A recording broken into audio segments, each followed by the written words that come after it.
What is up, movie fans? In this video, I'll be ranking all of the MCU movies. This is going to be an absolute banger video. I've got like a ton of tiers here. I'm going to explain all the tiers really quick, and then we'll get into the video. Also, I don't know why Iron Man is... Okay, anyway.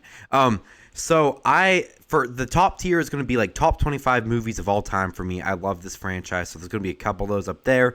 S+, one of my favorite movies. S is going to be like really, really good. A is like really good. B is above average. C is average. D is below average. E is just the definition of mediocre. Z is like it definitely exists.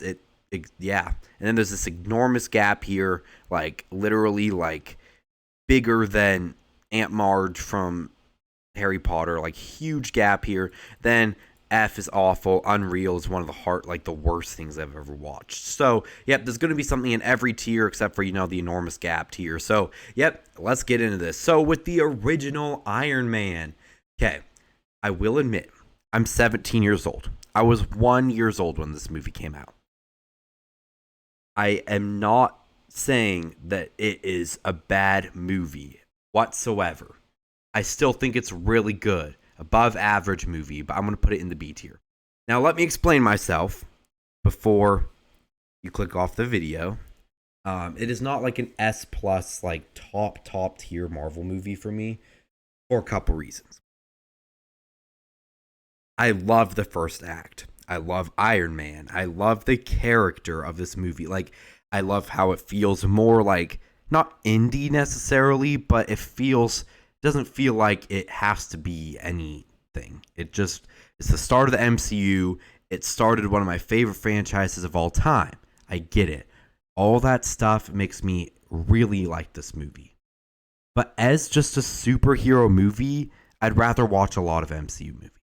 It's really good, but when a lot of people say it's like top 3 MCU movie, I just have a hard time agreeing with that opinion. Now, if I was there in 2007, 2008 in the theater, seeing this for the first time, and then seeing, oh frick, at the end, we're starting the Avengers in a movie. Yeah, like, that would have been sick. Like, I know that. I know I probably would like this movie more if that were the case. This is an absolutely fantastic movie. But also, I will admit, I'm more of a fan of, like, the cosmic, like, more magical type movies, and Iron Man is a dude in a suit. I like that a lot. I love the dude in the suit, but the suit is not my favorite thing ever. Now, when people say they love Iron Man, I'm not going to say I disagree. I think he's amazing. He's awesome. I don't hate him. But I really, really like this movie. But to me, it just is B tier. Like, there's just so many Marvel movies I'd rather watch. Would I disagree? If someone says this is like one of the best Marvel movies of all time or the best, I can't really argue because in the end, it started this franchise and I am okay with people saying it's that good. I just don't like it as much. Now, yeah, Tony's character development, fantastic. That first act, one of the best first acts. I'll do a ranking of the first acts eventually, so definitely will be up there. But I do think that the middle act isn't too interesting for me. And I do think the villain is very weak by comparison. I mean, I know the MCU has quite a few weak villains, but yeah, this is kind of a bottom tier villain. He's just another Iron Man fighting Iron Man, and yeah, it's just not that interesting. And just like a business dude. Also, I don't love War Machine too much in this movie. I don't really like how Iron Man treats Pepper. It kind of annoys me. And I know it all gets better, but I know that's part of the thing is that he grows and gets better as a character, but I don't know. I feel like Iron Man is a little more annoying in this movie. I do feel like he definitely becomes more likable in 2 and 3, which I'm not saying that he should have been more likable necessarily, but like this isn't even my favorite Iron Man movie. I want to say that. I really love one of the other Iron Man movies. And okay, let's be honest. We all know I'm not talking about Iron Man 2. I love Iron Man 3. We'll get into that later, but I really think that this is a great movie. It's very good, top of B tier movie, but not quite my favorite MCU movie. Now, going in with another hot take, I think that a lot of people would put this like in the oh, it exists tier. Oh, or it's awful or sucks or it's just mediocre or below average or at least average. But I'm going to even put it at the top of B tier, above Iron Man. And I know that is a crazy take, but I love the third act of this movie. I love Edward Norton as Hulk. This just Mark Ruffalo just feels too much like a just a MCU committee character in some ways. I mean, Mark Ruffalo is a great actor. Like, I'm not saying that's his fault or anything, but I thought Edward Norton's take on Hulk. I love this darker, more grounded Hulk. I like that this is a more, yeah, I mean, I know a lot of people will say it's like the standout, like black sheep of the series, and it really is, but I think that's part of its charm. And I really like this movie. I've rewatched it quite a few times, and this is my favorite version of Hulk, I will admit. Now, is he used at his best? No, I mean, like, Hulk in like Thor Ragnarok is awesome, but if you're going to ask me, do I like Edward Norton or Mark Ruffalo as Hulk better, I will say Edward Norton all the way. And yeah, this isn't really a consequential movie to the MCU. Like, it literally doesn't matter. I have so many friends who haven't even watched this movie because they just don't even think it matters to the MCU. And I just really find that it is pretty underrated. Now, do I think it is objectively better than Iron Man? Probably not. But I just enjoy this movie. I like that it's kind of one of the underdogs of the MCU. I really love the action here. It has some of my favorite action in the series. And yeah, Edward Norton just plays Hulk so well. I really believed him as the character. I like that it feels more like a grounded Hulk story where it feels like, yeah, this is just a dude who ended up being Hulk and he's trying to deal with it and still live a normal life. And I liked his relationship with whatever the girl's name was. I'm not saying it's the most memorable thing ever, but I thought it was cool. And yeah, and she just, kind of disappeared. So that's interesting.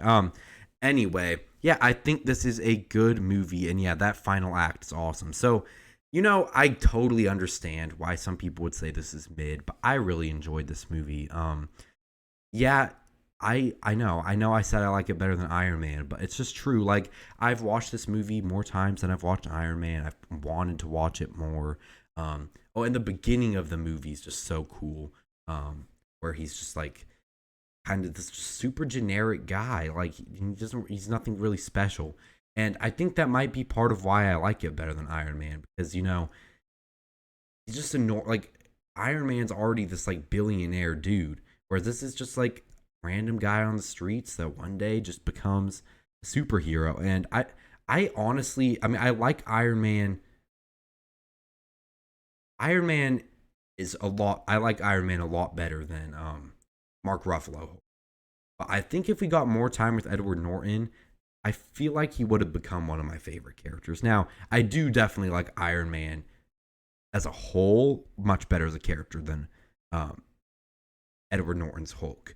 But if I was just to watch both these movies back to back, which I did, I just liked this one better. I watched these two the same night, and I just liked The Incredible Hulk better. I'm going to be honest. That's just what I thought, and I think that it's a good movie. Now, is it like a masterpiece? Absolutely not. But I do think it's on par with the original Iron Man, and I do think that, for me, it is a very underrated MCU movie. All right. Iron Man 2, yeah, I'm not going to pretend this is that good. It's just super mediocre. I'm going to put it in the E tier. It's not bad. I will say the third act is very good. Definitely better third act to me than Iron Man 1. Not better than 3's, but still really good. I love that Black Widow's introduced here. I like War Machine a lot better with Don Cheadle. I really enjoy a lot of what this movie offers, but yeah, it's just so convoluted. Like, there's too much going on, and it doesn't really excel at anything too much. Except, I mean, Justin Hammer's hilarious. Iron Man's more likable here. Final act is bonkers, off the wall craziness. But yeah, everything in the first two acts is just weird. The Russian dude and his bird, I mean, it's kind of funny, but it's just not really interesting. And yeah, I didn't really think that this was that good of a movie. I mean, it's fun. I would say in some ways it's more fun than the original, but it's definitely a much worse movie. It's just definitely one of the, yeah, that was kind of a misfire. And yeah, I mean, it was even like obviously if you've heard the interviews and stuff, like yeah, they rushed him to put out this film, and it shows. Like it's not a bad, awful movie. It just is really mediocre, and especially compared, like it's a decent action movie by action movie standards, but as an Iron Man movie, as a MCU movie, it's just really mid. So that's where I'm gonna throw it. All right, Thor. Yeah, I'm gonna go same tier as Iron Man 2. I love the Shakespearean stuff. I love the fish out of water. I love the atmosphere this movie has and the set pieces. And I do kind of like its weird humor, but it's just not that memorable to me. Like, I love Thor. He's one of my favorite characters in the MCU, even from this movie. But just the movie is not that good. It's just not really ever a movie I gravitate towards. If you're going to tell me what MCU movie would you least like to watch right now, Thor's probably like top 3 least interesting. Like in terms of the movies, yeah, I mean there are two movies that I would rather yeah, there are two movies that I would never want to rewatch um here, but and those are going to be in these tiers. There's just only two of them. But Thor is close. Like it's a third. Like it's better than a couple of these ones that I'm gonna put in the E and the Z tiers, but like it's not that great. I think Loki hasn't really come into his own either at this point. It just feels really mid. And I loved Thor. I loved Asgard. I loved the mythology and stuff. I'm a big mythology buff and stuff. I really enjoy that side of the MCU. But yeah, in the end, I just don't find Thor to be a very compelling movie, and it's just not that great.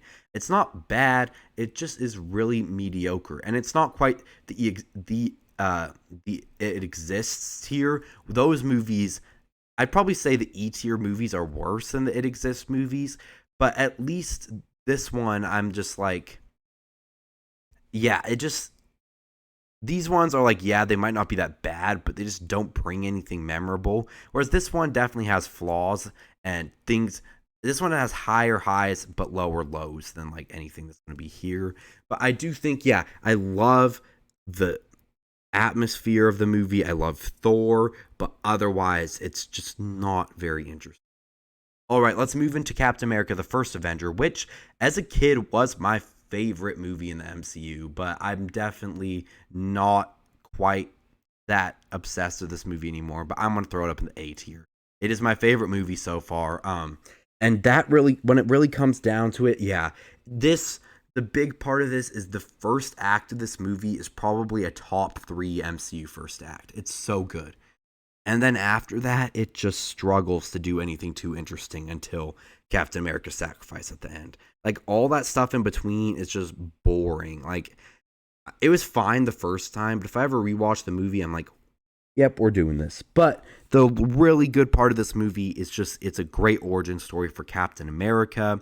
I love the setting. I'm also a really big history guy. So I like this movie and also Wonder Woman from the DCU because I just really like things that are set like in during this time period. However, I'm not gonna pretend that this is like the greatest MCU movie. Really, it just struggles to be captivating in the second and third acts. As much as Red Skull, yeah, Red Skull's just not very interesting. But that first act and that ending are so good that I still would call this an A tier movie. And that is impressive that I like those parts of the movie that much to say this is still an A tier. But yeah, also, it's just, and that setting just sells it for me. I just think this is a great origin story. And yeah, it's not the best movie ever, but I really enjoy it. So yeah, I'm going to throw it in the A tier.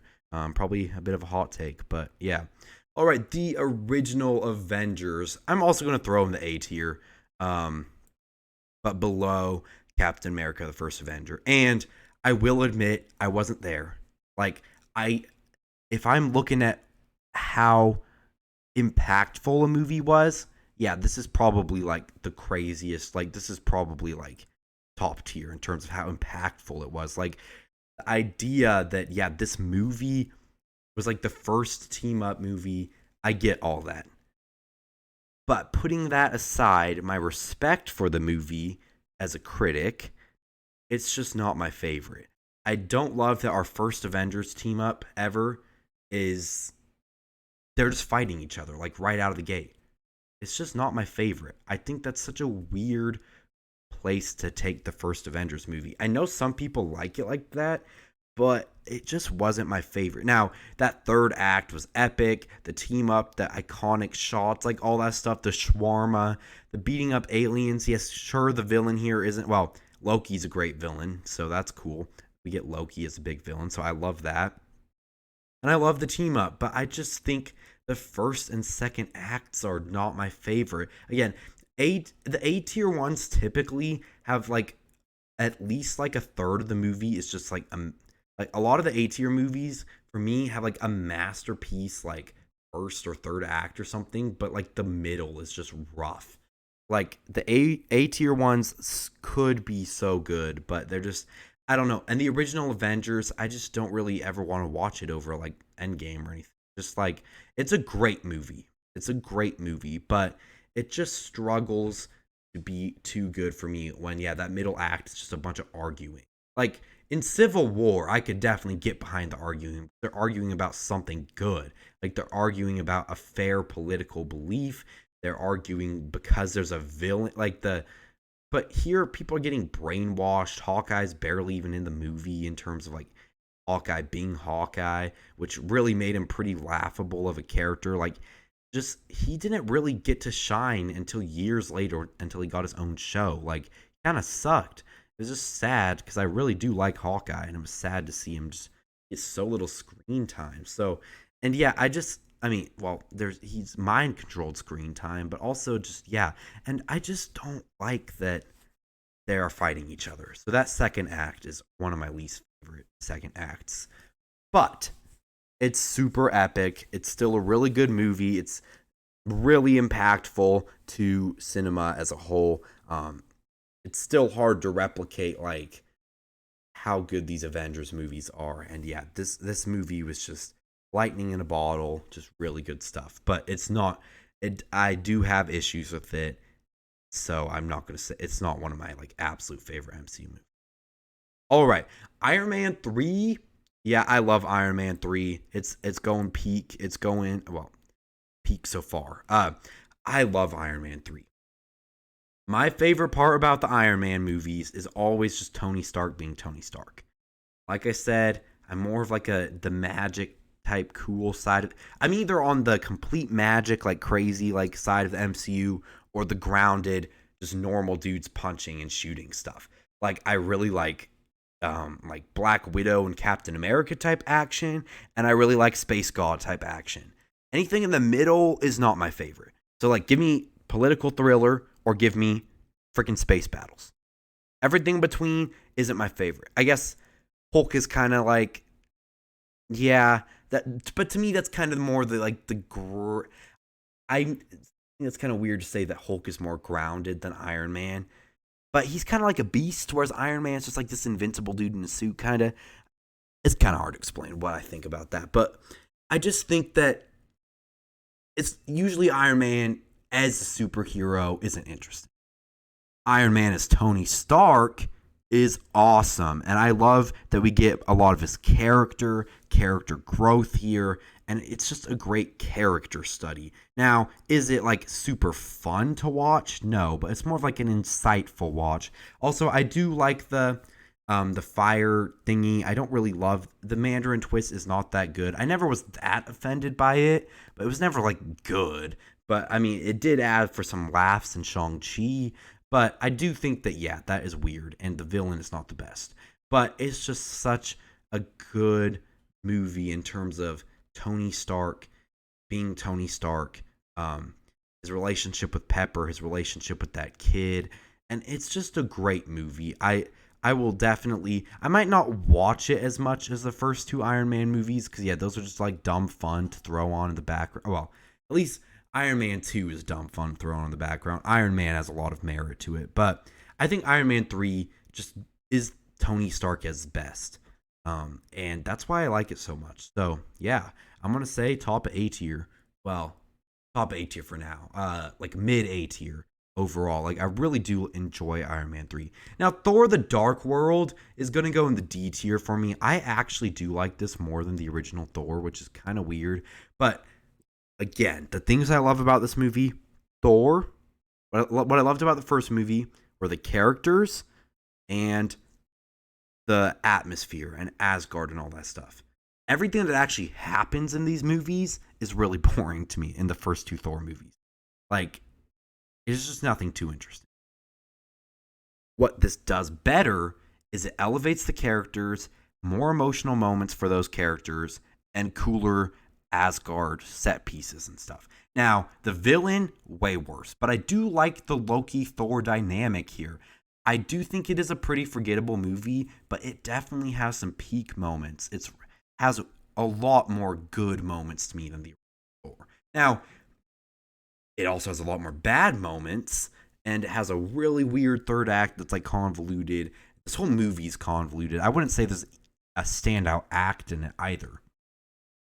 But I do think that it just is a little better than the original Thor for me. A little better. Like, enough to put it above a tier, but not enough to say there's any films between it. But I just think it does a little better at all the things I loved about the first Thor. Even though it does do some of the things I didn't like as much worse, I just think that overall, all the stuff I cared about from Thor was better here. All the stuff I didn't care about Thor, sure it was worse, but that was going to be not my favorite anyway. Like, I think any of the actual, yeah, it's just like I don't know. I just don't feel like the first two Thor movies aren't that memorable. Like, I just don't want to watch them that much.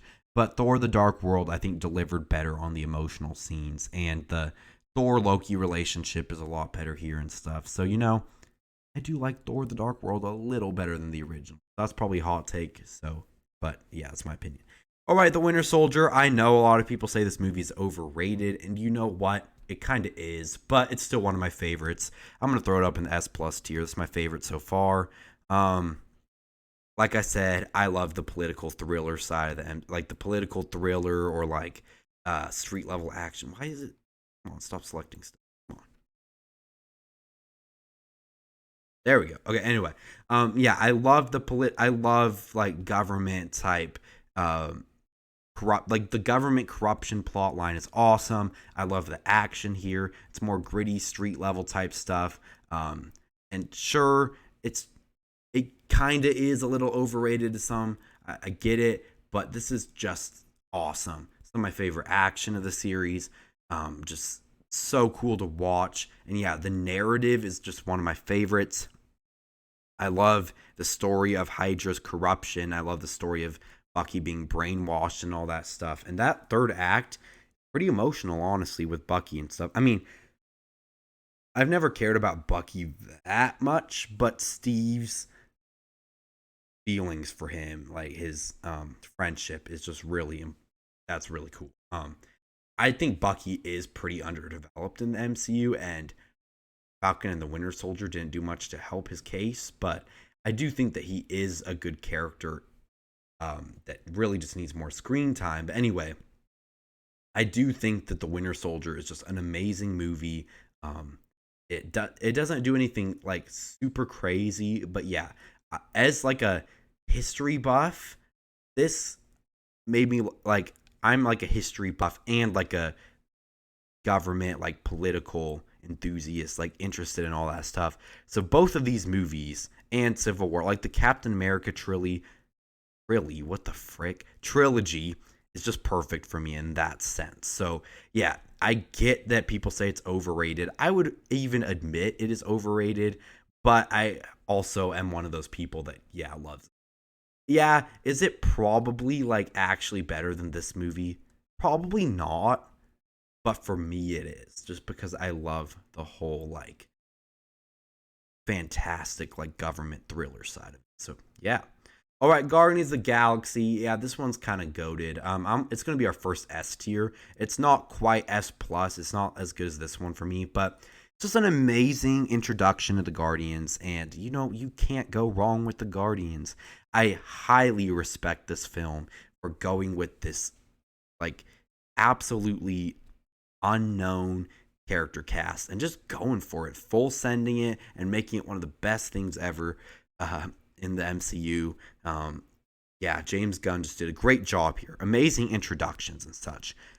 But I do have one big problem with the movie, and that is, I will also say Star-Lord is easily at his best here. They kind of ruined his character later, in my opinion. He was good in the first two, but yeah, Infinity War, ever since that, I just haven't liked his character because he's kind of stupid. But anyway, what I mean to say is that the big problem I have with this movie is the villain and like the conflict. Yes, it's amazing seeing these Guardians come together and overcome this as a weird crew and just having a cool time. And the We Are Groot scene is like amazing.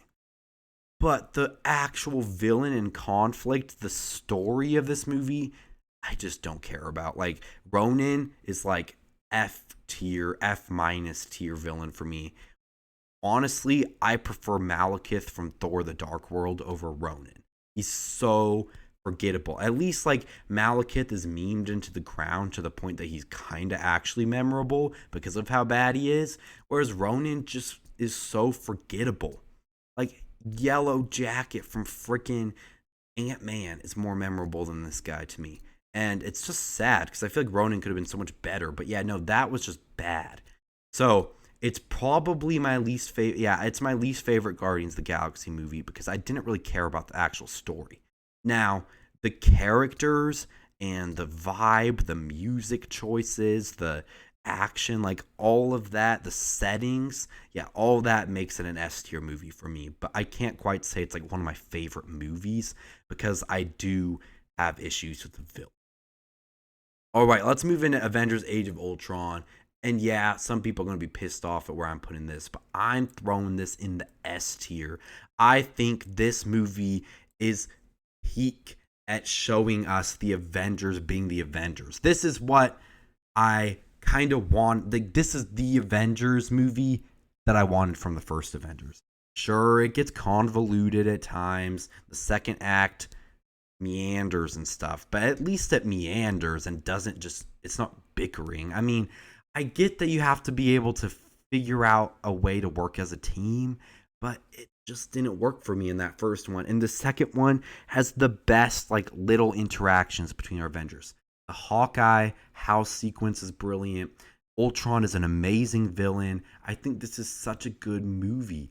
I honestly think it's super underrated, and I don't know why so many people hate on it so much. I mean, I kind of get that it's confusing, but I really do like the plot. The idea that Tony wants to build armor around the world to protect from cosmic threats, and in doing so, he accidentally causes a cosmic threat himself. And this also introduces so many cool elements. We get Scarlet Witch, Quicksilver, and Vision in this. Scarlet Witch, one of my favorite characters in any of these movies, and I just think that she's so good. And yeah, this movie just has so much good stuff in it. Great villains, great cast characters. The Avengers just being the Avengers at their best. Like Avengers Endgame and Infinity War, yeah, they're cooler, but this is the movie where it really feels like they're this team. There's no like in Infinity War and Endgame, like they're all kind of off doing their own things, kind of. But here they're at their headquarters. They're being the Avengers. There's no like fights going on here, and yeah, I really like that. It's just the Avengers being the Avengers and having a great Ultron villain. And I don't know. I think this is such a good movie, and I've never really understood why people hate it so. Yes, it's a little confusing at times. I don't think that's enough to say it's worse than a lot of these movies, let alone the original. I mean, I get the original's impact, but I would take this movie any day over that. So I know it's a hot take, but I know some people agree with me on this one. I will defend Age of Ultron forever. Like, I still think it's amazing. All right, anyway. Ant-Man. Yep, this, I wouldn't say this is quite the it exists tier. I'm going to put it in average. because it does a great job of introducing Ant-Man and all that. But this is just the definition of like the most mid thing in MCU. It just doesn't do anything too special except for I think Paul Rudd is amazing as Ant-Man, so that's perfect. The casting is perfect. Him and Cassie is adorable. That's all perfect. Luis, one of the funniest things about the MCU. So funny. But the actual movie, the plot, yeah, it's a fun little heist movie, and I really enjoy it. But I just have a hard time saying it has the edge over like anything else in the MCU. I just have a hard time saying that it really beats any of that. And yeah, it's just really definitely the definition of an average, just definition of average for me. I don't have anything wrong with it. It's not in the it exists tier because those are for like it exists. I don't really hate them, but they're just really like forgettable. I would never say first Ant-Man is like forgettable. Like the Thomas the Train battle is awesome. Yeah, it just introduces Ant-Man in a great way and all that jazz. But yeah, it's not my absolute favorite. Now, I will go in order for everything else, but I just do want to juxtapose what I'm saying with Ant-Man and the Wasp. So I'm going to throw it in here now and say, for me, this is an average film. Like, it's a good, average MCU movie. Ant-Man and the Wasp just, it exists. Ant-Man, yeah, it's average, but it's, like, memorable. Ant-Man and the Wasp, I think it has a better villain, but everything else about it just feels weaker than the original movie. I used to like this movie quite a bit better than the original, actually. But just over time, as I've watched the original more, I think Ant-Man and the Wasp loses some of that magic. And it was released at a weird time in between the two biggest movies of all time, to be honest. And it's just kind of weird. I also don't really care about the Wasp that much, honestly. I think she's boring. Um, I mean, Evangeline Lilly's a great actress. I don't really think it's her fault that much. I loved her in like Lost and all that stuff, but I don't really think that. Yeah, she's super amazing here, and a lot of it has to deal with the Wasp and like her character arc or whatever. And I just don't really care about any of that. Like for me, Ant-Man is average in a fun way, but I just can't say it's better than anything above it. Whereas Ant-Man and the Wasp is average and just a forgettable midway. So I just want to explain the difference between like the C and the Z tier. If you don't get it, I'm sorry, but for those of you who get it, I'm sure you get it. Like it's just some movies are just you never need to watch them again. You never feel like I never feel like the need to talk about Ant-Man and the Wasp anybody. Like Ant-Man, I'm like, oh yeah, that's a cool little heist movie in the MCU. It's great, all that stuff. Ant-Man and the Wasp, yeah, it exists. Like, it's just one of those things that it exists. I barely have an opinion on it. I'm trying to form an opinion. I had to write some notes to get me an opinion for this video, and I tried, but I just don't have too much to say about it. Whereas Ant-Man is just perfectly average. So yeah. All right, Civil War. Yeah, this is going up at the top. Very top. There we go. I think this movie's amazing. It's just a perfect government. I love that Zemo is just turning these guys against each other. I love that, yeah, I'm not going to say that either Cap or Captain America or Iron Man are wrong here. Like, I love that, like, even to this day, people are arguing about who wins. I'm on Team Cap, but anyone who's on Team Iron Man, I'm like, that's fair too. So, like, I really like that. This introduces Black Panther, and I feel like this is T'Challa at his best in this movie. I think he's way cooler in this movie than he is in his actual own movie. Maybe just because his suit was so much better here, and I feel like he just was... I don't know. I feel like he just had a magic to him that was missing in Black Panther. Maybe it was the director here or something. Maybe the writers were different. I don't really know what it was, but I feel like Black Panther was just at his best in this movie. This was the introduction to Spider-Man in the MCU, which is awesome. And yeah, this was just a great movie. The airport scene is super cool to watch. But it isn't even the final battle, which it could have totally been. But no, we get a cool final battle with, instead of doing this high stakes epic battle like the airport scene, it's just this small scale, close to home battle, and it's just awesome. I love the like the government aspects of this movie too. It has everything I love about the Winter Soldier, but even better. Now, I do like the government corruption plot a little better than, oh, we have our heroes fighting each other plot, but this movie's just done so well, and the whole time I'm just so invested in the movie. And yeah. Now, I do think, no, I just don't really even have anything wrong with this movie. I think any of the ones in the real tier, one of them in this tier I do have a couple of problems with, but it's just so good that I don't really care. But this one, yeah, I think this is pretty much a perfect movie. Um, I get why some people don't like it that much. I originally really did not like this film. As like a kid, I just didn't understand what was going on, and all I really liked was like Spider-Man coming in it. But now it's one of my favorites. I love the whole everything about it. Captain America: The First Avenger, yeah, like when I was younger, that was my favorite MCU movie. So I probably would have had these swapped, to be honest. But yeah, I really like this movie now though, and I I think it does a great job of being a Captain America movie and at the same time being like an Avengers 2.5. Like it still is Captain America's story. Like you can tell that very obviously from the final battle, but you also see this more like Avengers level scale of a movie, and it's awesome. Now, the Captain America trilogy as a trilogy, if you watch them back to back, it is pretty disjointed. But other than that, yeah, like I love Captain America Civil War, and that's more of a bash on the fact that, you know, MCU has interconnected stuff, and less of a fact that any of the any of the Captain America movies are bad, because they're not bad at all. Anyway, and now we move into Doctor Strange. Yeah, I'm gonna put it in D tier. I think D for Doctor. I think that honestly, I'd rather watch What If season 1 episode 4 than this movie.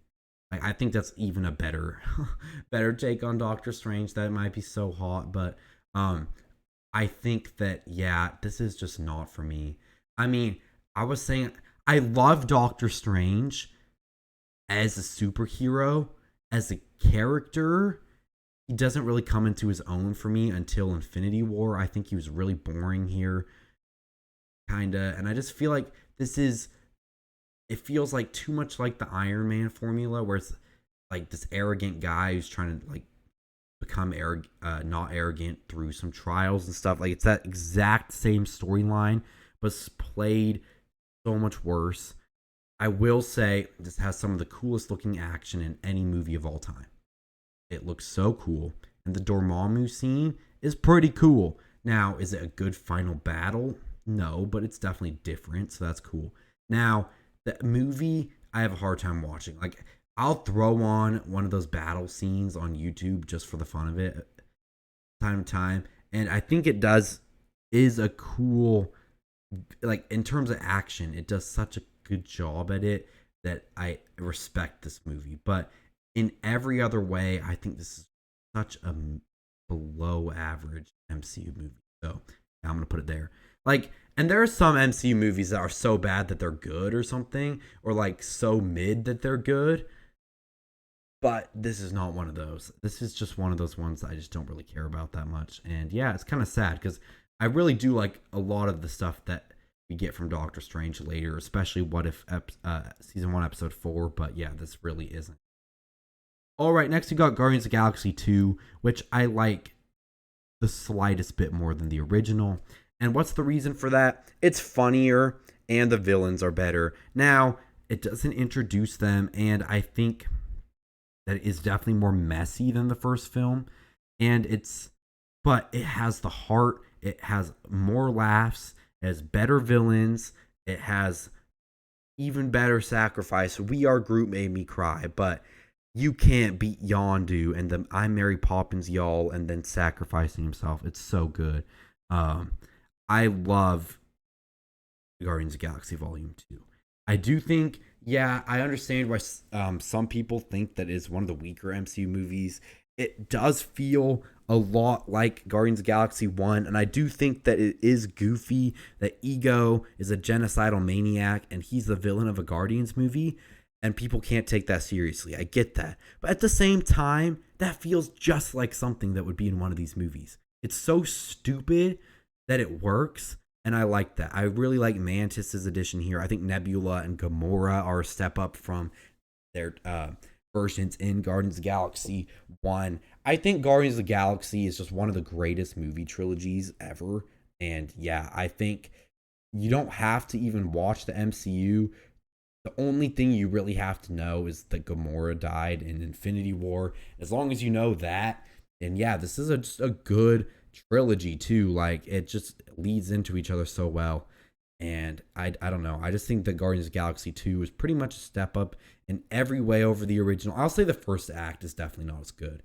I will say there's a bit more meandering in the middle. But I would say overall, it just takes everything that I loved about the first one and does it like 20% better. I'm not saying it's like twice as good or anything. I'm just saying it's a little better than that first movie by just a little bit. Enough for me to put it above it. All right. Next, we move to Spider-Man Homecoming, which I will admit is one of my least favorite Spider-Man movies. It's not bad or anything. It just isn't as memorable as a lot of the other Spider-Man movies. I'm going to throw it in the low B tier. It's good.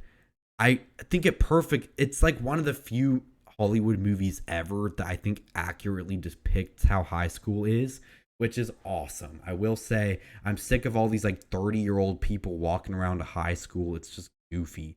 I mean, like, I will say like Smallville does it way better or like something like that. But yeah, I like that we get an actual like don't you can't even tell me that Tobey Maguire Spider-Man or Andrew Garfield. Yeah, Tobey Maguire gives off that like awkwardness that comes with high school, but he's very obviously like a college student. Like, he's an awkward college student, not an awkward high schooler. And I feel like there's a disparity between those two. It seems pretty obvious to me that he should be a college student in that first like Spider-Man movie. Here, Tom Holland very much feels like he's at a high school. I really like that. And I also really think Vulture is a great villain. The twist was actually pretty shocking, to be honest. Really good. I mean, I obviously haven't read the comics, otherwise it wouldn't be shocking. But yeah, and I think it's really good. Now, I do have some issues with it. It's just not as memorable to me. Sure, the plot makes way more sense than Far From Home and No Way Home. It's a grounded neighborhood Spider-Man story. It's not trying to do any wacky shenanigans. But even still, it's just not as fun and memorable as those ones. Like, I think I can't say that I would rather watch this movie over those two. Even though, yeah, as a movie, it's more competently made, more well thought out and all that stuff. So yeah, I will admit that.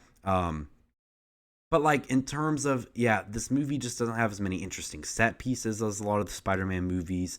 It doesn't have as many laughs. It doesn't have as much heart as a lot of the other ones. But it's still an amazing movie. Definitely an above average Marvel movie. But if you're asking, hey, do you want to watch some Spider-Man?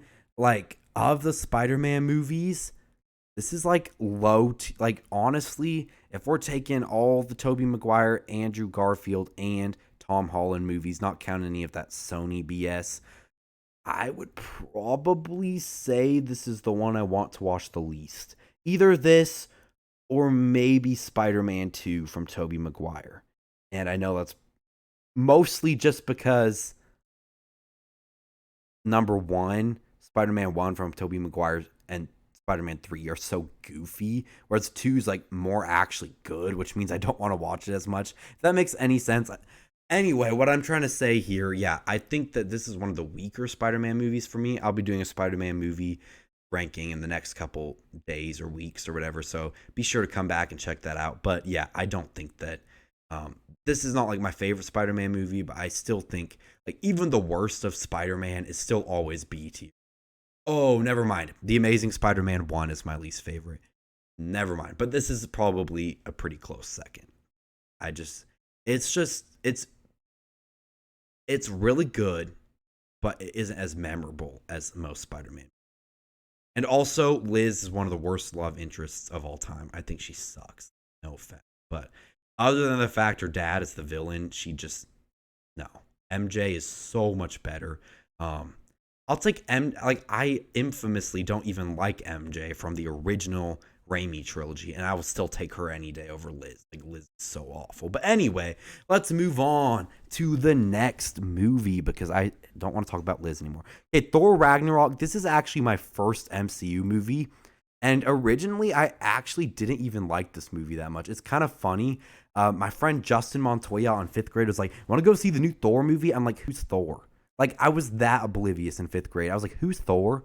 Like, dude, you don't know what Marvel is? I'm like, "Bro, I have no idea." Like, dude, you have to watch this. So I go watch it, and I'm like, that was pretty dang cool, but like, it's fine. It wasn't like the best thing I've ever watched. And then somehow I thought that Captain America: The First Avenger was the coolest thing I ever watched. Now, I mean, I do like that movie a lot, but Thor Ragnarok is way better. Yeah, it's funny. It just, a lot of people are like, oh, your first movie that you watch in a franchise or your first game you play in a franchise is your favorite. That wasn't the case here. Now, over time, I started to like it way better than some of those other ones. But yeah, if you would have asked me as a kid, I would have said I liked Iron Man 2 better than this movie, like unironically. But yeah, these days, this is just peak. This is Thor at his best for sure. Or one of his best. I guess he's really good in Infinity War and Endgame and all that jazz. But this is just him at his best. Like, I will admit, it's super good stuff. And yeah, I don't really think you can go wrong with Thor Ragnarok. Like, it's super funny. It's super emotional. The villain's very good. Hulk is very good in this. The Asgard is not a place, it's a people. It just gets me every single time. Actually, Ragnarok happening is crazy. The improv scenes, the jokes land super hard in this movie, and it's just such a good movie. It takes everything I love about the goofy MCU vibe, plus the heart you get from MCU movies, plus the epicness you get from Thor, and yeah, this made me really enjoy Thor. And after, I watched Thor 1 and 2 after this and was like, this is different. And yeah, this was my introduction to Thor. So I'm not saying that I dislike, like, one thing I do love about those original Thor movies is the Shakespearean feel, where this feels more like a Guardians of the Galaxy feel. But it just, if the Shakespearean way of, if that type of Thor was done better, I probably would say, yeah, I would love that type of Thor. But it just wasn't working. I think it's pretty apparent that wasn't working. This is what Thor needed. Or this, if Thor was going to get any win over anybody, if anyone was ever going to like him better than Iron Man or Captain America, this is what was necessary. And yeah, this movie is so good. There's a couple things that are a little too much for me. I don't like seeing Hulk naked, but other than that, like, this is just an amazing movie. Like, all around fantastic. All right. Black Panther. Okay. There are some things I love about this movie, but to me, it's just a really average MC.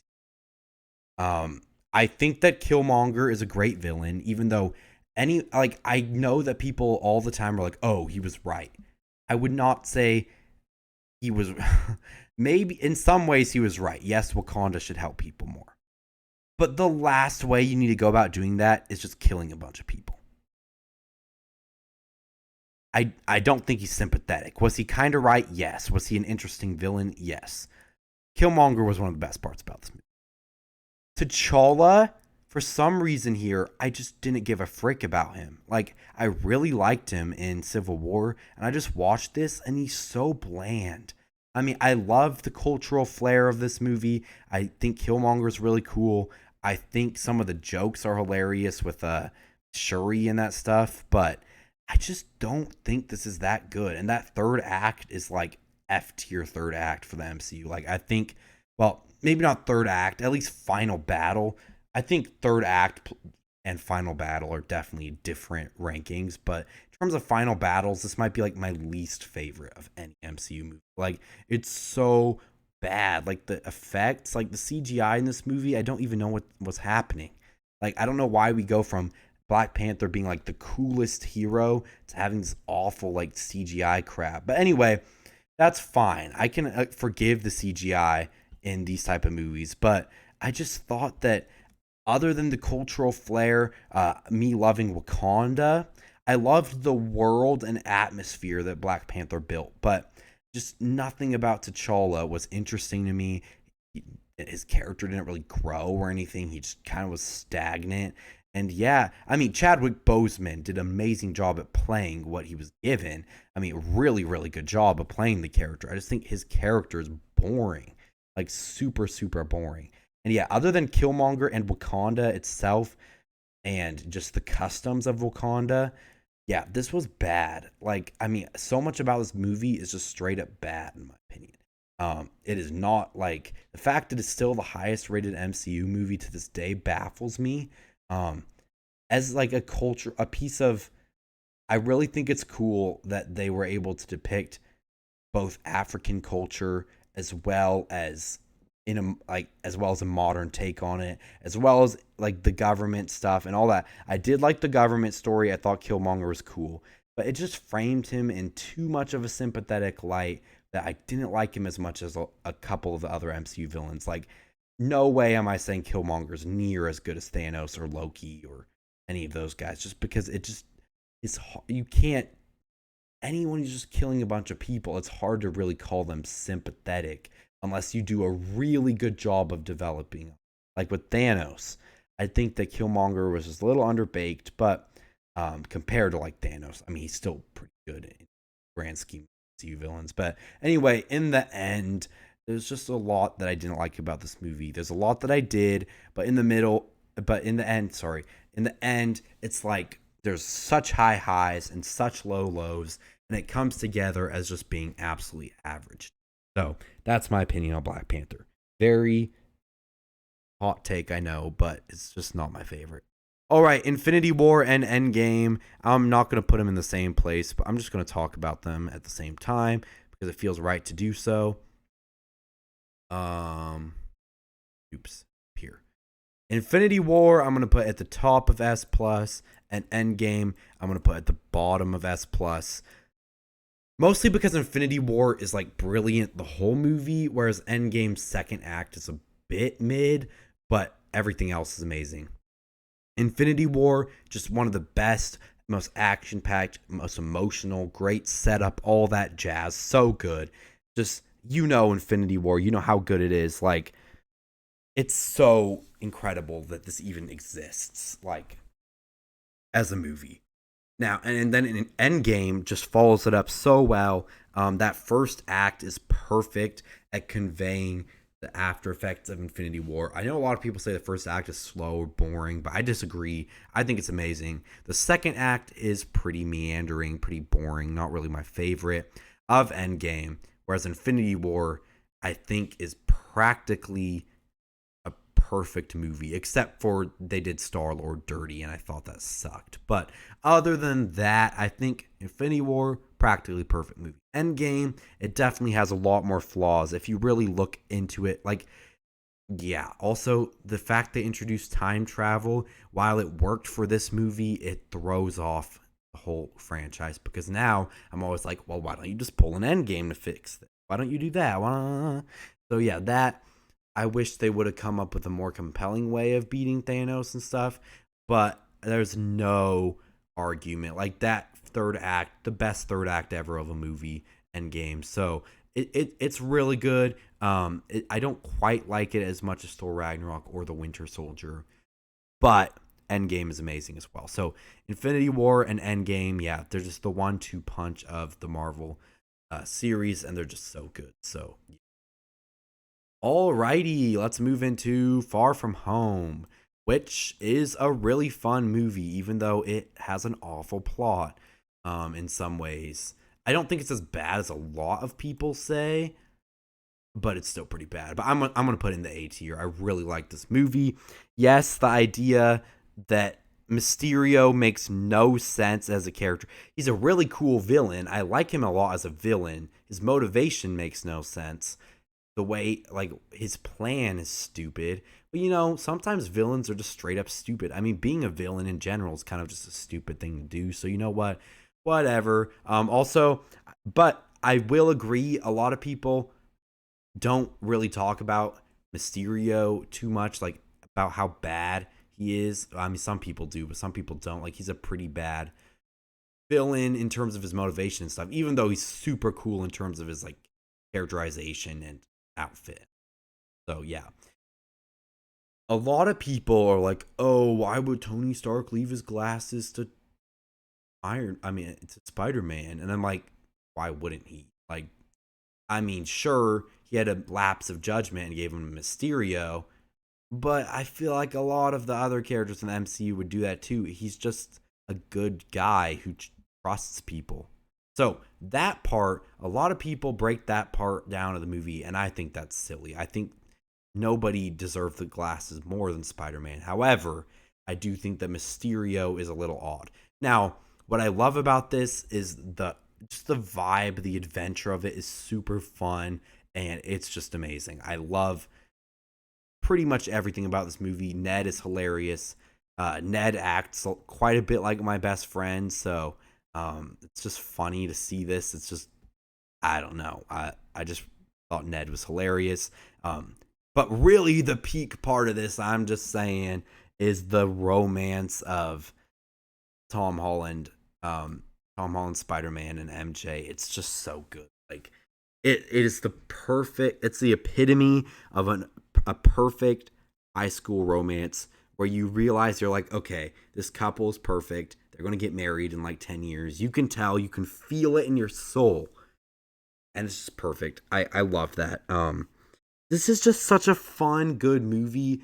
But yeah, it does have a couple of issues that make me not want to put it in like S. But yeah, I love this movie. There's one thing though. There's one part of this movie that I hate. And it's not any of the plot holes or anything. It is the scene where that woman tells Tom Holland Spider-Man to take off his clothes. Why? That's so nasty. Like, this should not be in a movie, let alone a movie that's supposed to be targeted toward younger people. I mean, like young people, but like, just think how many teenagers are watching this and they're just like, why is this happening? It's really uncomfortable to watch. And in a world where we're fighting for men and women's equality, and I'm totally 100% for that. Obviously, I'm not an idiot. Part of equality is not doing stupid stuff to men either. Like, don't forget that. Like, if a man told a young girl to do this, this movie would have got canceled and probably would have got like 0% on Rotten Tomatoes or something. But a girl telling Tom Holland to do it, dude, it was fine, I guess. I know most people don't think it's fine. But if the genders were swapped here, that would have been awful. It would have not flown. And I just think that in a world where we need in the world where equality is, everyone's talking about equality, we need it more, whatever, this movie should have done a much better job for men's equality. I'm just saying, please don't make any more teenage boys undress in front of a woman. So let's never do that again. But anyway, I would be arguing the same thing if it was a girl, obviously, and just I would say yes, there are some other things about this franchise. Like, yes, we definitely should have got more female superheroes earlier. I don't think that the overcompensation is great, but yeah, we should have got more in there. We should have probably got She-Hulk or something a little earlier. Maybe not She-Hulk. Maybe someone better than She-Hulk. Someone a little earlier. Like, we should have got more earlier instead of, it was like, for a while, it was like Gamora and Black Widow. But, it's fine. I think it's just hard when you've got so many iconic characters to choose from that people love. And not all, like, I feel like, yeah, it's just, and maybe the Wasp could have, well, I don't know. I just think, yeah, in terms of that. But anyway, to move away from the whole ethical, like, whole equality thingy, let's move into the movies again, because that's what actually matters. And yeah, Far From Home, is just a great movie. I'm not saying that aspect would take it down a tier for me or anything. I just think that's disgusting. Just a lapse in judgment for the creators. But otherwise, it's a great movie. I think that they just nailed the whole like road trip vibe. And the Mysterio twist, I will say, for some reason, I don't know, I didn't see it coming that he was going to be a villain. I mean, like, or at least not a villain in the way he was. Like, it was just wacky. Like, I actually thought he was going to be from a different world or whatever. Again, I haven't read the comics, so I didn't know. But, yeah, it was just cool. I mean, yeah, this movie has its flaws, for sure. But I still think it is a really fun movie to watch. One of the most fun movies of the MCU. And again, it's that high school romance that gets it for me. Maybe I won't like it as much when I'm not 17 years old. Maybe when I'm like 40, I'll be like, oh, this is cringe. But, you know, I just really liked this movie. So, yeah. All right. Captain Marvel. Yep, this movie sucks. I'm putting it here. For starters, it is not Brie Larson that is the problem about this movie. In fact, I think Brie Larson is a great casting for Captain Marvel. It was the writing, the story, the twist, the whole, it was a lot of, so the fact that we have an amnesiac Mary Sue type character, and I'm not saying that it's anything of Brie Larson's fault, but you can't write a character with amnesia who also is OP and kills everything in like 3 seconds. That makes her unlikable. We don't have any scenes where we like she doesn't really, people just tell her how great she is. It's that show don't tell. And I know that that's like a little cliched at this point, but you can't tell us how good a character is. Like, it's not like Iron Man, they were like, oh, he's funny. Ha ha, look at this. No. Oh, he's charismatic. No, that's not how that movie happened. That's not how it works. I mean, Iron Man would boast about himself a little bit. But when people are just telling Captain Marvel, you're so great, it just is it feels fake. And this is not powerful female character writing. Look at Black Widow. Look at Scarlet Witch. Look at Kate Bishop. Look at Miss Marvel. Look at the Wasp. Look at any of the girls in this franchise. And then you look at Captain Marvel, and she's just annoying. Or, yeah, Peggy Carter, too. Sylvie from Loki. And then you look at Captain Marvel, and you're like, what is this writing? It's so bad. Like, a lot of, like, these days, there's quite a few of these characters that are kind of like Captain Marvel. Like, Mulan 2020, absolute trash, too. Like, the way the writing for her. Rey is not nearly as bad. I would say she's probably like 100 times better than Captain Marvel and Mulan, but she's still pretty bad in some ways. Not really as, this might be a hot take, but I think Luke Skywalker is also pretty bad in terms of how OP he gets really quick. But that kind of is just a Star Wars thing, less of like a Mary Sue thing. So, you know, I'll let it fly for that. Anyway, what I'm trying to say here, Captain Marvel, you can't have a character with amnesia and that's a Mary Sue in a plot where she literally beats up the good guys on accident, so you hate her even more because she's killing good guys. And then at the same time, she's introduced, she gets a movie before Black Widow, which is just weird.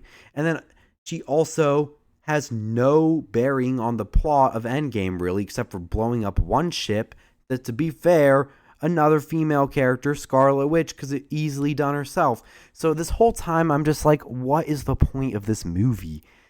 And I do like some of the things. I like Talos. I like young Nick Fury.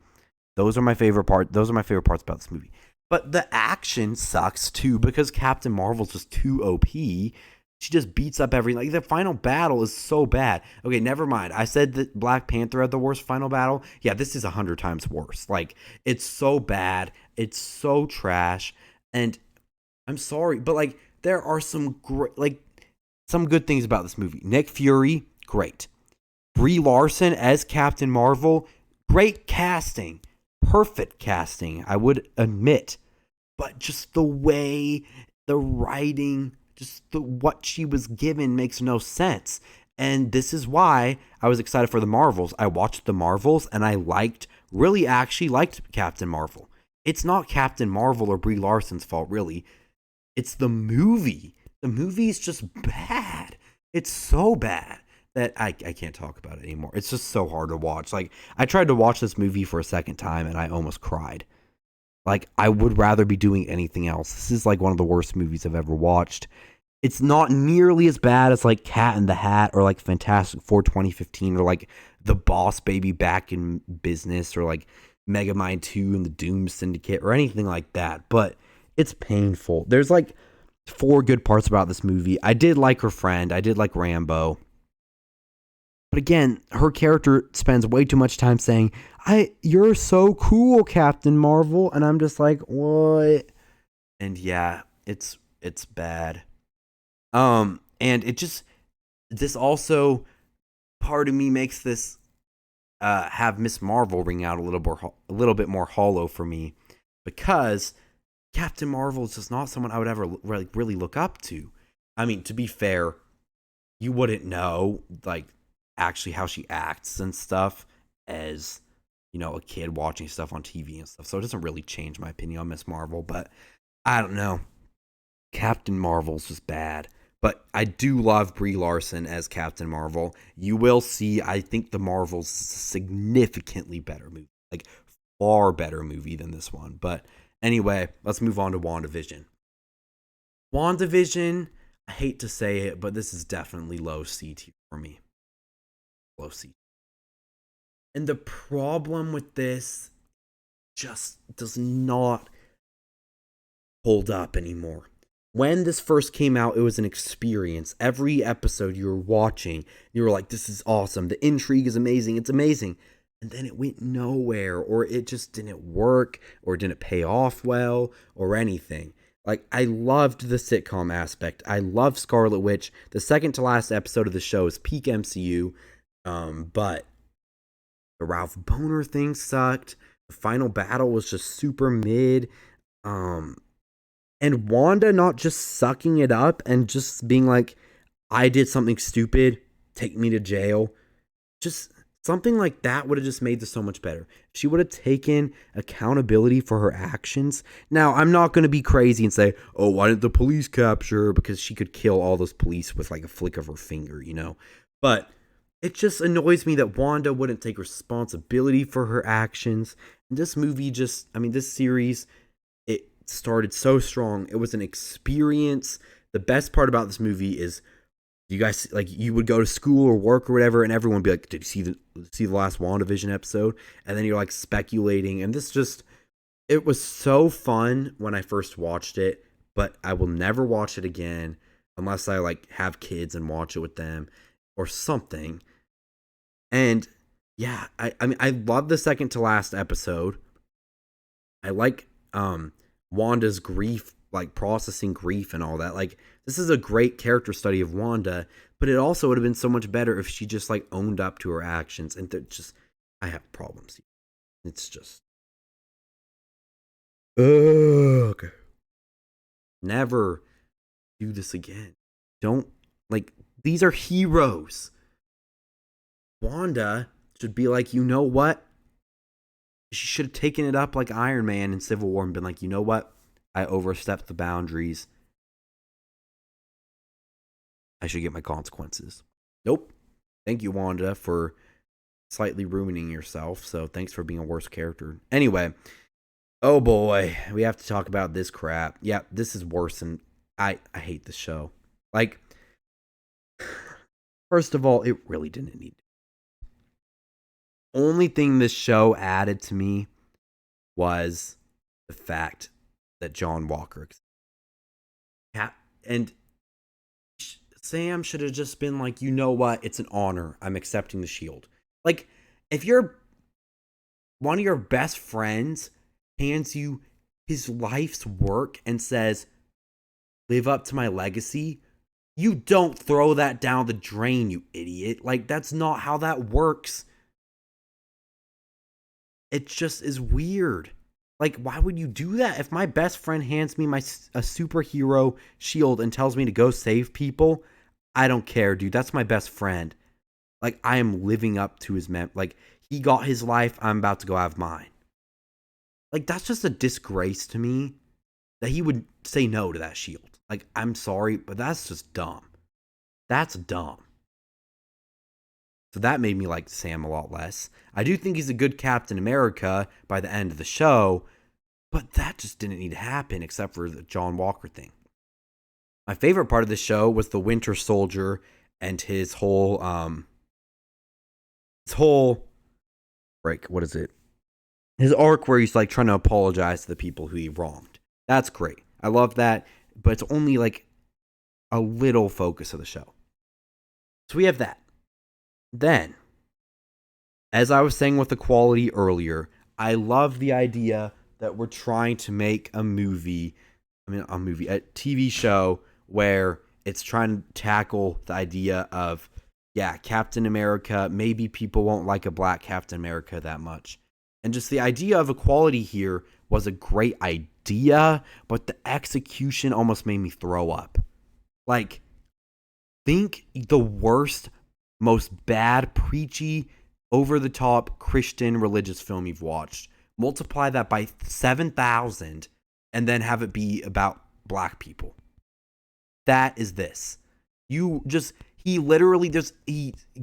has speeches. Like, he goes on monologues about how it's just so odd. There's no nuance to it.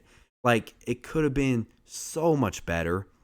And that just made me sad because I would have loved to see a story where he feels like, maybe America won't like him that much because of his skin tone. And that's awful. And that would have been a great place it was a great place to take this series. But the way they did it was trash. Just straight up awful. And like, it just was bad. Also, the way they were trying to deal with the blip in this, like, either you got to have a big focus on the blip or just forget it existed. And honestly, with how bad this ended up being, I feel like were just like, okay, at this point, let's forget it existed. Because it focuses so much on Sam's sister and her dang boat. Nobody cares about your stupid boat. It is a boat. I'm sorry. I know it's a family heirloom, but it is a boat. Nobody cares about her. I'm sorry, but her character is just bad. Again, it could have been cool. We could have tackled the blip in a cool way. Nope, we get a boat. And we also get the Flag Smashers, the worst villain of anything I have ever watched. Tell me your least favorite villain, and it's probably, like, I don't even care. If it's the live action freaking the Avatar the Last Airbender movie or anything. Just give me any movie, and I cannot tell you a single worse trash of a villain than the Flag Smashers. There's also Sharon Carter, who's the worst twist villain of anything. Hans from Frozen is better than this crap. Why did we bring her back? She was one of the misfires of the MCU, and we bring her back as a villain, and then she gets shot, and then it ends. Why is she in this movie? And then also, this this TV series. Anyway, the Flag Smashers. First of all, we get this actress that literally always has the worst roles for some reason. Let's see.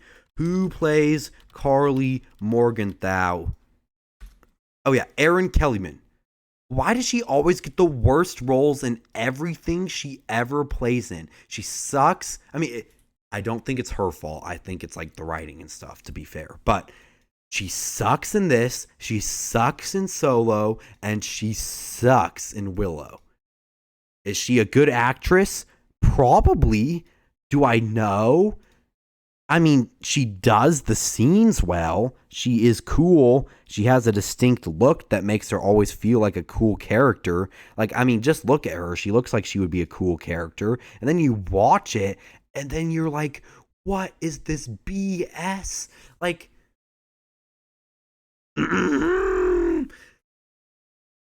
Why are you trying to make a sympathetic villain out of terrorists? That's like saying that 9/11 and Nazis are good guys. Like, this is literally 9/11, but fictional, and they're trying to make the characters sympathetic. Oh, yeah, freaking Al Qaeda, they only blowed up and killed like 3,000 people. Oh, but they're good guys. That's what this feels like. I mean, it's fictional, so obviously it's not nearly as bad. But that's what this is. And it's not even at least in the smallest essence of fractions of some, at least some of the people are brainwashed by their like religious values or whatever. In a lot of other movies where it's like, I don't know, like 24 or something, or like some other terrorist movies where they're brainwashed by their religion. No, these are just people who are mad that they have less money because of the blip. Because they're mad that all these people came back and now they don't have houses or the rent's more expensive. Inflation. These characters are the biggest pieces of crap in anything. Like, I hate these people. And it would have been great. I would say they're some of the best MCU villains if they were just plain evil. But they're played to be like these sympathetic. It's like sad that she died. And then like Sam is like, I'm sorry I had to kill you. No! If I was Sam, I would have shot 15 bullets in her head and did a happy little coincidence to it. Like, I hate this show. Why is everything so bad? It just is so bad that everything about this show is done so poorly except for John Walker. John Walker is a G. His story arc is perfect. I could watch 70 episodes about his story arc. Like, yes. But even that, it just wastes so much time on every other piece of crap that's in the show that we don't even get to see that much of that. And then John Walker, just by the end, is just kind of like not even important anymore. And it's obvious he was just being set up for the Thunderbolts.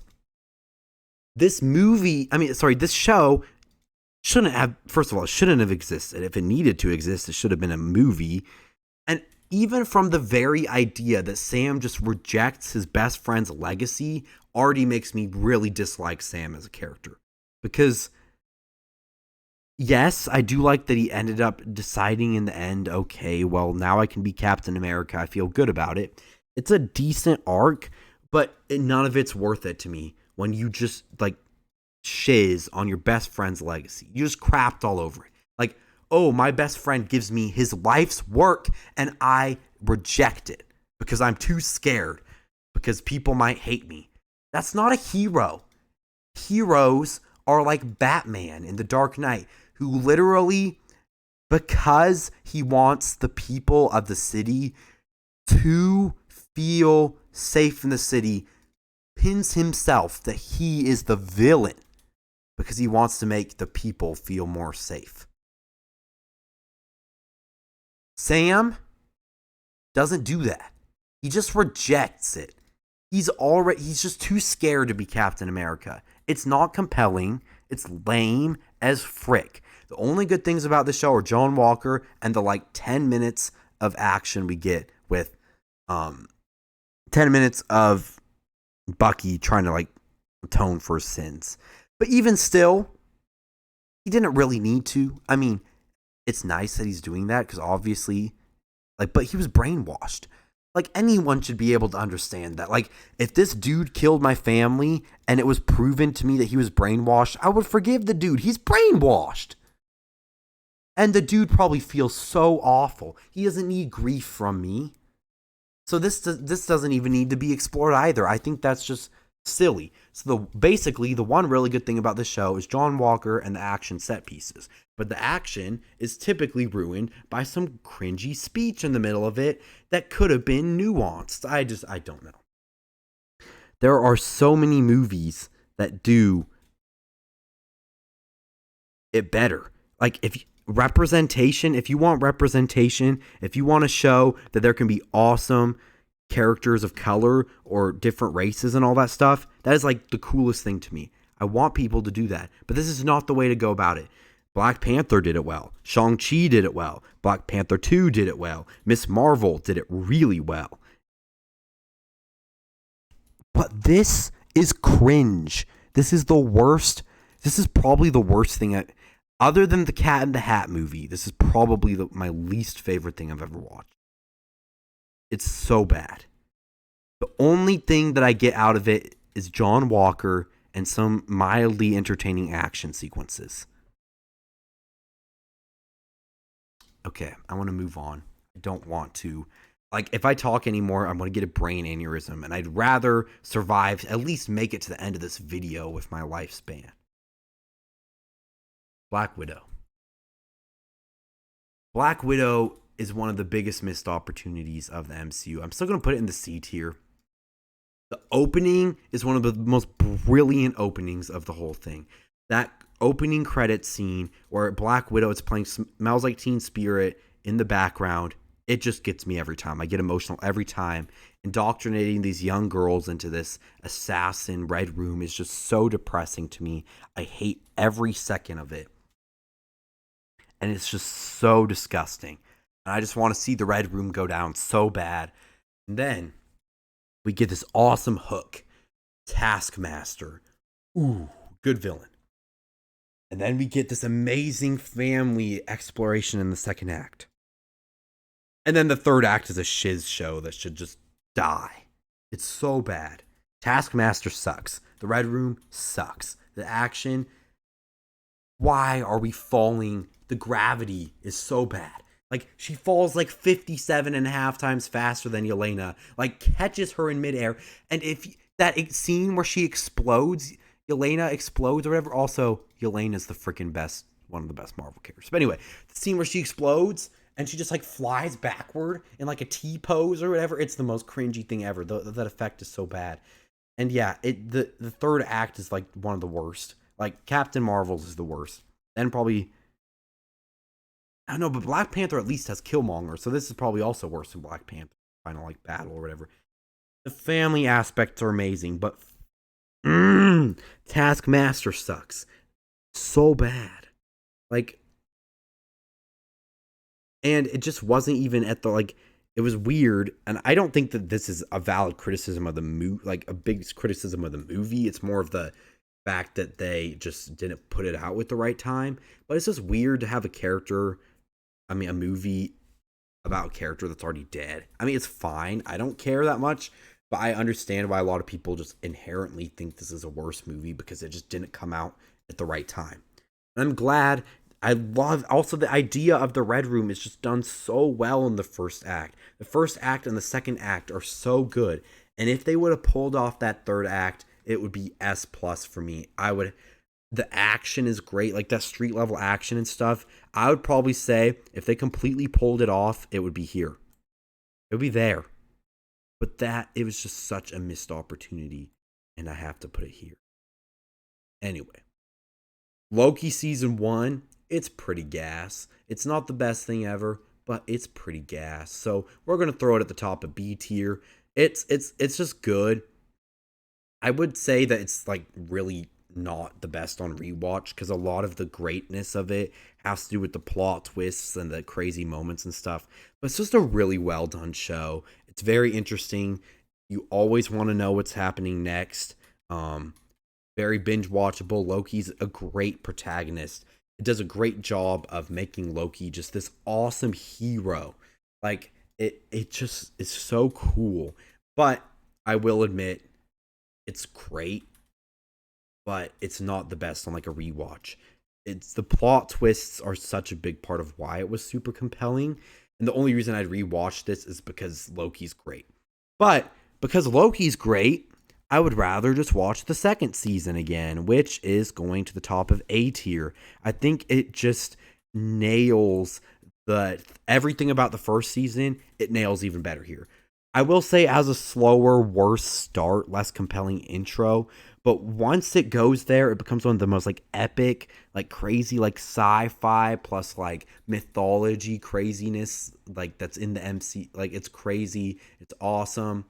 Actually, you know what? Nope, this is too low. I'm putting it in the S tier. I think Loki season 2 absolute gas. So good. It's just crazily good. I thought it, I watched the first episode and then it took me like a year to come back and rewatch it, and I'm so mad I missed out for that whole year because I could have talked about the show to more friends and stuff. And yeah, I just love this. The second season just delivers on what I loved about the first season, but to a much better degree. It's infinitely more rewatchable because there's a lot of cool stuff here.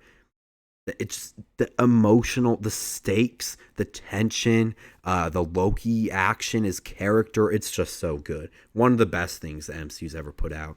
I will not have it any other way. Like, I think that's just facts. I mean, okay, obviously, if you disagree, but to me, it's just pretty obvious that Loki 2, for me, as an enjoyer of this type of stuff, just loves it. All right, oops, these are in the wrong order. What If Season 1 is quite a bit better than What If Season 2, in my opinion.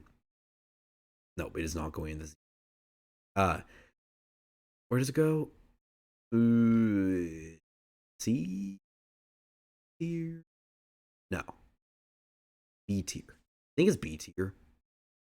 Oh, I see what's happening. I have my notes and I just forgot to separate What If 1 and 2. So, yeah, this is, I'm going to throw at the bottom of B tier. You know, I think I actually get more out of this than out of Spider-Man Homecoming. Not more than Iron Man, probably. Yeah, not more than Iron Man. But because some of this does suck. I will admit, there's like 3 episodes here that are trash. Well, and there's like one really mid one. Like, the first episode is literally just worse Captain America the First Avenger animated with Peggy. And I love Peggy, but still, you can't really. It's just not that interesting. I do love seeing Peggy, though, as this role. She's basically the main character of the show, which is awesome. I do need to go back and finish Agent Carter. I only watched the first season. But yeah, I really like Peggy, so she's cool. And yes, I loved Steve as like fake Iron Man or whatever. That was funny. But yeah, then episode 2, oh, it's bad. I already don't love T'Challa that much, but as soon as he started becoming Star Lord, and I was just so confused, and he just like negotiates with Thanos and convinces him that, oh, maybe he shouldn't kill half the world. You think that just T'Challa is gonna, just because, I'm sorry, but I mean, he's a good diplomatic, he's good at his relations and stuff, but he's not that good. Like, Thanos, if his daughter can't change his mind, why would some random dude from Earth change his mind? Anyway, that episode sucks. But some of those episodes are good. 3 is really good, but 4 is one of the best things Marvel's ever put out. If episode 4 was the quality of this whole show, it'd be one of my favorite shows. Like, I mean, it'd be one of my favorite shows I've ever watched. Like, it would be so good if everything was that good. I was in tears. But like, I'm not even talking like a couple tears. I'm talking like I was crying and I had to go to bed after I watched that episode because I just didn't even know what to do with my life anymore. It was weird. You don't feel like that when you watch the MCU a lot. So episode 4 of season 1 was just crazy. And I would much rather watch I mean, it's harder to watch than the original Doctor Strange just because it's super emotional and stuff. But I think that episode alone is better than the entire Doctor Strange one by like a lot. Like a big margin to me. It means so much more. I think it's like awesome. Doctor Strange is gas in this. Strange Supreme or whatever. So good. And then we do get a couple mid episodes. The Thor episode is absolute garbage. Like, I mean, I think everyone agrees with that. And then we get the great 2-hit finale with like Ultron and Killmonger like having the Infinity Stones. And that's really cool. So, you know what? Now that I'm saying all this, I might put it top of B tier. I think I forgot. I was really only thinking of. No. But there's only 3 episodes I really love, which when you really put it down, when you really think about it, that's like 60 minutes. Whereas these are like around like 2 hours of really good stuff. So, you know, I'll put it there. Because, yeah, it definitely does have some flaws and there's some pretty big stinkers. So, yeah, I'll put it What If season 1 there. And What If season 2 by comparison is just really mid in my opinion. I'm gonna throw it at the bottom of C tier. Um, has some good stuff. I really like what's her name? Kahari. Let me see. I think that's her name. I think that she's a cool character. I really think that she should join the live action. Kahari, what if? I think she'd be such a cool. Oh, Kahori, not Kahari. Sorry about that. Kahori would be an awesome character to get like an actual just full length movie of with a great. I mean, as long as it was done better than this. I don't think that her episode was that good, but her idea of her character is fantastic. So I'd love to see more Kahori. I loved the episode of Iron Man racing the things at like in Thor, like the Thor Ragnarok place, whatever that was called. I can't remember. But like the final two episodes of this were really mid. Most of the other episodes were really mid. I might have to throw it in the D. I'm going to throw it in the D. I think that it just doesn't work that well. I really think that Kahori is interesting, and I love Iron Man racing the Grandmaster, but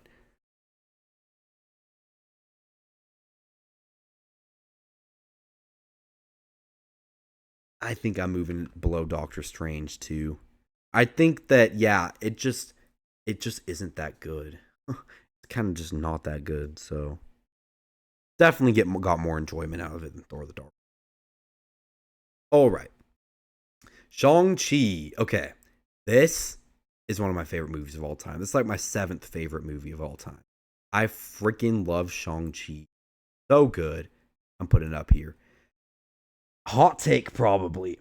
But first of all, let me paint the picture. We watched this like opening day. My best friend is Asian. So we go watch this.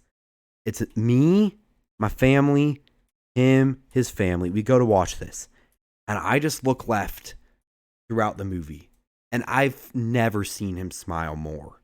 Okay, I probably have. But like this was peak just because I would look, and this movie means so much to me because how much it means to him. Now, over time, he's nitpicked it more, and I probably like it better than him at this point. But to me, that alone would put it this high. That alone would probably put it at least right here, if not right here. Like, it would still be like a top 4 for me. But then it's just a dang good movie. Like, Shang-Chi, the action in this movie is the best of any one, in my opinion. It has so many different styles of action. It's got the traditional crazy MCU like dragon type battle. It's got the awesome like clash of father and son. It's got the epic like Hong Kong inspired fight choreography. It has like the epic like summon your inner chi type choreography where they like are spinning around and like a dance battle kind of. And it just is so cool. And yeah, this movie just means a lot to me. It means a lot to me and my best friend. And it's just dang funny. Awkwafina here. If you don't like Awkwafina, you probably won't like her here. But she's funny. She just brings the hilariousness as always. Great character to for Shang-Chi to bounce off of. Also, Wenwu, easily one of my favorite MCU villains. I'll do an MCU villain ranking, but dude's just epic. I just gotta say, super cool villain. And yeah, it's just, and Ta Lo is just such a cool setting. And I just loved everything about this movie. Whether it be the big MCU side of it to the smaller like fight choreography. Like, I used to really hate the third act of this movie, but over time it's just grown on me. Like, I freaking love Ta Lo. Like, what was I lying to myself about? Like, I don't know. This movie is so good. One of my favorite movies of all time. It takes inspirations from those like old Hong Kong movies, plus the good old MCU formula, and it's just so good. One of my most anticipated sequels of all time is Shang-Chi. I hope it delivers. If someone asks me, hey, what MCU movie do you want to watch right now? Shang-Chi is probably like 95% of the time I'll probably say Shang-Chi. I just love this movie. Like, so good. I know it's not everyone's favorite, but man, do I love this movie. Like, so good. Every second of this movie is just so. All right. The Eternals. This is one of those ones that is super big in terms of like super big missed opportunity for me. Um I'm going to put it I'm going to put it at the bottom of B. The very bottom. If this were like a 20 episode TV show, it'd probably be one of my favorite things in the whole MCU. Not my favorite thing in the MCU. The idea of these gods walking amongst men that can't interact with any conflict unless it's celestial related, which I do think if they did a better job of like saying they strictly can't instead of like, oh, they don't, it would have been a lot better, more convincing. But that's kind of, it didn't say that, but that was kind of the feeling it was going for. So that's kind of what I interpret it as. But anyway, I love each of the Eternals except for Icarus. I think he's an a-hole, but you know, that's kind of what he's supposed to be. Yeah. Anyway, I just love what this movie was going for. It was very interesting, but it was just way, and the movie was long, but it was not, it's not long enough. Like, it needed to be a huge long TV show to be able to introduce all these characters and all that stuff.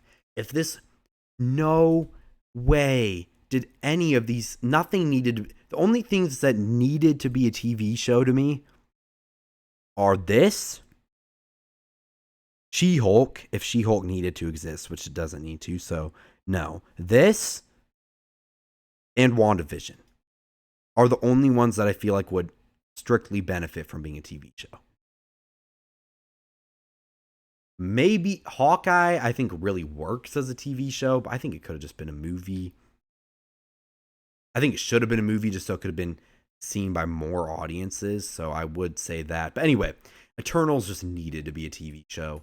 I think it has so many great ideas, but it just doesn't have enough runtime to fit them all in. And I don't think that is anything. I think the writing here is great. I think it all is great. I think it's just, it is just really, like, I don't think the movie as it is even bad.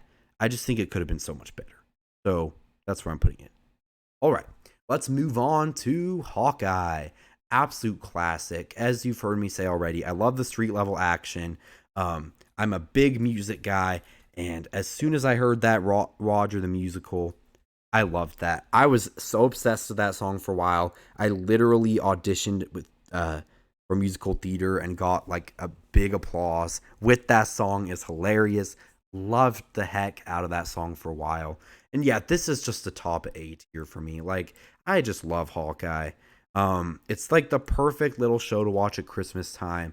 Kate Bishop and Hawkeye are awesome. Finally, Hawkeye actually gets to thrive, be the lead of a show for once. It's just so well done. Yelena's here too, which just makes it amazing. Kingpin's here. Echo's also pretty cool. Like, this is just a great show. It's like, that's like street level action that doesn't need to be anything super big or crazy, but it's just so fun. Also, the fact that we got freaking live action role players fighting at the end. Oh, it was so funny. And I can't wait. I hope that swordsman dude actually does end up coming back, because that dude was like totally about to be the twist villain. And then he was like, wait, I'm just like a good guy. I was like, what the frig? This is hilarious. Anyway, yeah, I love this. This show's so good. And yeah, it's perfect to watch around Christmas time.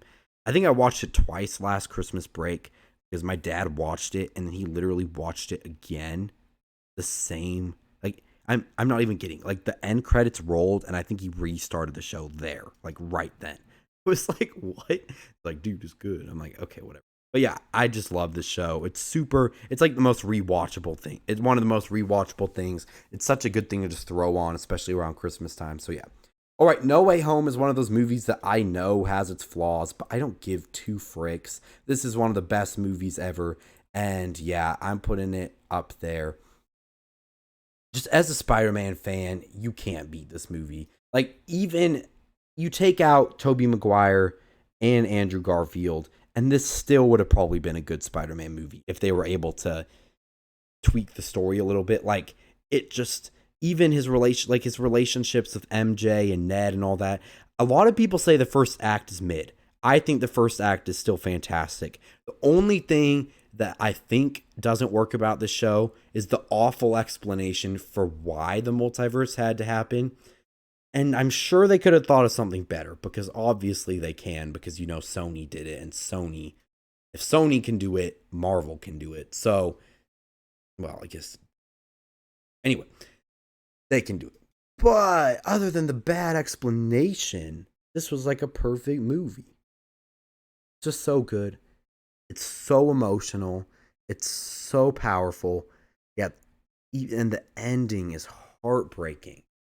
It's such a good movie. It's like, this is really the end of Spider-Man's origin story. It took a while to really get there, but we got Aunt May dying. Just so sad. Such a good movie, though. Like, no, like, Shang-Chi, like, my best friend was so excited about. We were having so much fun watching. But this is one that, just for me, I also watched this movie with him actually as well. And just the whole time we were just grinning. Like, this was this, I mean, except when, there were sad things happening. But like, the rest of the time we were grinning. Either we were grinning or we were crying, like, the whole movie. And he doesn't cry, like, straight up. He's a stoic man when it comes to fiction. And I'm over here like, and I'm like freaking like losing it. And anyway, this is such a good movie. Probably, yeah, like my sixth favorite movie of all time or something. Okay, maybe not. Maybe like ninth or something. Just such a good movie. Yeah, it has a really big plot hole, but one big plot hole is not going to ruin something. All right, Moon Knight. Yes, this is another missed potential one for me. No, not E tier. It's not peak mid, but I'm gonna throw it in C, at the top of C. Oscar Isaac, brilliant actor in this movie. The mythology stuff is cool. Moon Knight's just a really cool character overall, but it was just done dirty. I mean, like, the villain was so good too. Really like the villain, but there's just so many things that, like, the first two episodes were amazing, and then it just got worse, worse. And then the second to last episode, as most MCU movies, I mean, MCU shows do, was great. And then the end just sucked. It's like freaking Power Rangers. And then as soon as the Power Ranger fight gets cool, it just switches and it fades to black. And the third personality beat it. I was like, oh my gosh, that is the dumbest way of decreasing your budget. Like,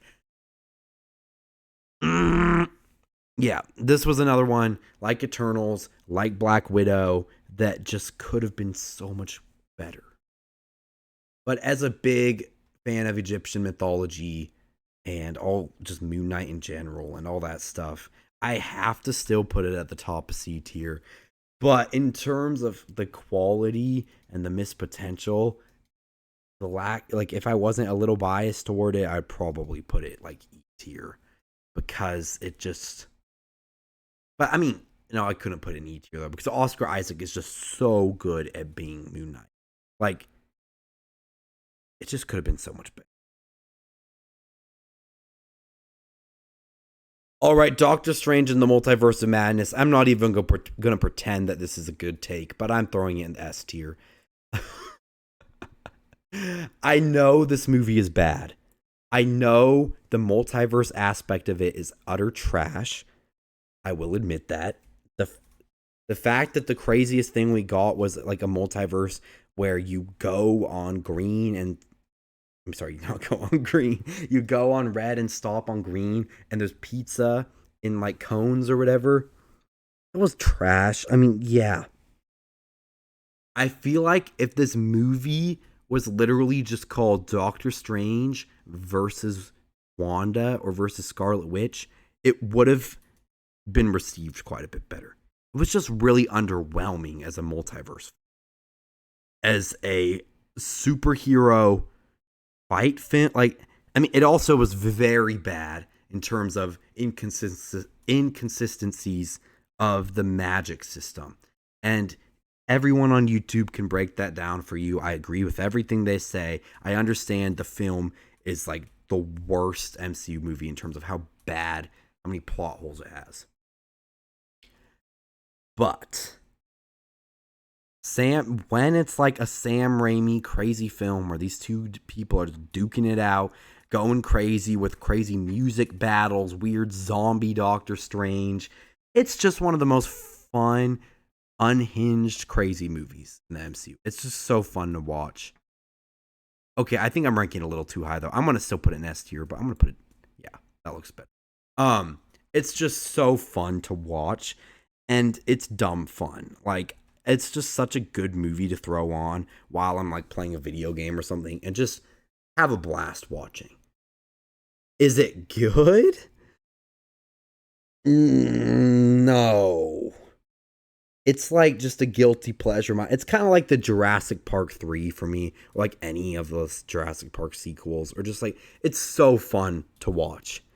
This is my most rewatched MCU movie. I usually only watch movies once or twice in my life so far, but this movie I think I've watched 10 times. Like I'm not even joking, and it hasn't even been out that long. So like,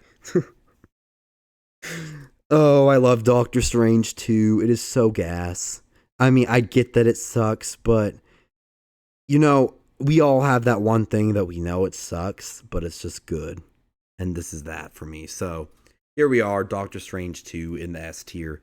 That's quite a take, I know, but I love that movie. Okay, Miss Marvel is like my new favorite hero in the series. I'm going to be honest. I love her. I'm going to put this in the A tier. I'm going to put it right here. I have problems with not. I also do have problems. What I meant to say is I have problems with the series. It feels like they took two 50% finished seasons that could have both been phenomenal on their own, threw them together, and mixed them up in like a blender. And it just feels so weird. On one hand, we get this girl in New Jersey she's like the weird girl who's super fun, but people don't really get it. She also has a different culture, so she's just kind of an outcast with her friend Bruno, and they're just having adventures while trying to fight these mutant trappers in town or whatever, the anti-super villain or whatever it was. I can't remember what they're called. The other half is a great exploration of Pakistani like culture, of just all this stuff, and both of them were just underbaked. They were both great, but they could have been so much better if they separated out into two different seasons. And it just feels like they weren't committed. It just feels like they weren't like, dang, everyone's gonna like this. It's like it just feels like they didn't want to make two seasons because they're trying to make so much other stuff at the same time. But otherwise, Iman Vellani, just perfect. Like one of my new favorite actresses. If I had to have a celebrity crush, it's probably her, and I don't even want to admit that, but it's true. She's awesome. I think she's just hilarious, so cool. And I am her age, so maybe not the actress's age, the character's age.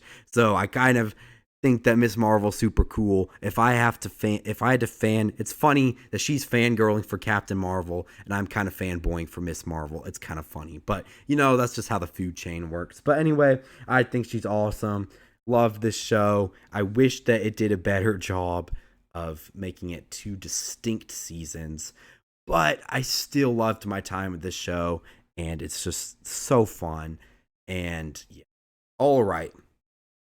Thor: Love and Thunder, the ultimate missed opportunity of anything, like ever. Like I'm not even talking MCU movies. I'm talking like in general, one of the most underwhelming and bad sequels like ever. Because it had more good ideas than some of these other movies, I'll throw it in the E tier, not the F or Z or anything. But I'll throw it there. I still do find it more memorable and fun than the first Thor and Iron Man 2 and Ant-Man and the Wasp, and much better than Captain Marvel and Falcon and the Winter Soldier. But it has issues. First of all, the whole Asgardians of the Galaxy, there needed to be a movie called Asgardians of the Galaxy. If they were going to set it up, they needed to do it. They could have just not set it up, but they set it up and they needed to commit. But nope, they just threw that out the window. They wasted their money on paying all these actors when they could have used that budget to just make Asgardians of the Galaxy. So that pisses me off. Also, every idea here is great, but it all somehow sucks. Every idea doesn't work. It's so sad because I came out of this movie like, that had so many good ideas. That might be better than Thor Ragnarok. And then I'm like, wait, but it sucked. Like, if you would have given me all these plot points and given me it on a Post-it note and I read it, I'd be like, that will be one of my favorite MCU movies. And then you go and watch it and you're like, what is this garbage? It's like so funny how bad it is. Oh, wait. I like it better than this, though. We'll put it in D. Because of, on paper, this movie could have been amazing. Honestly. Like, I know a lot of people just think it's bad in general, but I love that we get Jane Foster back, and I like her role as Girl Thor. And it works because the hammer, the way it's explained doesn't really make sense. But it's not like She-Hulk where she's just OP all of a sudden, because she doesn't use it as nearly to the effect of Thor, really. And she's just using the hammer, and she just kind of has the power. It's not like she's like super OP. It's not like she can kill Thor. I mean, she's a human still.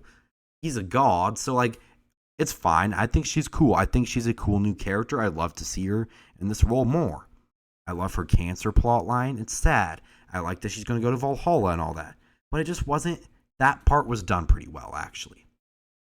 Christian Bale as Gore the God Butcher could have been my favorite villain in the MCU, but the way he was written, the way he was utilized, everything about it just didn't work. He didn't even butcher any gods on screen. If he would have came and killed the whole Olympus, that should have been, that whole Zeus thing, instead of it just shooting Thor's pants off for no reason and literally just being fan service for some of the girls who just have a crush on Chris Hemsworth, we could have got Gore the God Butcher, butchering gods, like his freaking name. And his introduction was good. Christian Bale was the perfect choice for this role. And then it just sucks. And then also, there's way too many like low bar slapstick crap that is from like 20 years. Okay, not 20 years. Like 12 years ago. Like, why are we doing these awful early internet memes in this movie? Like, this is like the Ralph breaks the internet of the MCU. Like, what are these references we're pulling from? Like, why? So that sucks. The whole, like, other gods are so lame, which is fine. And it would have been hilarious if they were so lame and then Gore the God Butcher comes and kills them all. And it would have worked. Because then I wouldn't feel too bad, right? And that would work for the tone of the movie. I think that if they went that route, but also, I feel like you had to either commit to Gore the God Butcherer or you had to commit to the goofiness. Gore the God Butcherer is not a goofy villain at all. Like, if you want this tone, you gotta have the screaming goats be the villain. It's so tone whiplash. Or maybe even just freaking Cancer as a villain. Like, why didn't Thor go around with a flag on his Stormbreaker and wave around F Cancer all over the place? Like, he could have done that and it'd probably be more compelling. Like, it's just rough to watch because there's so much good stuff here that just didn't work. Also, some of the logic in the last act is the most craptastic crap of all time. First of all, why does Thor have the ability to give random kids his powers all of a sudden? Like, if that was the case, why has he not done that before? I mean, I guess maybe, I don't know, but like, you can give random kids your powers. Why can't you give every single superhero power? See, we just like lose the logic here. And same with like Endgame does have some of that where it just breaks it. Secret Invasion is really bad at that. It breaks it too much for me.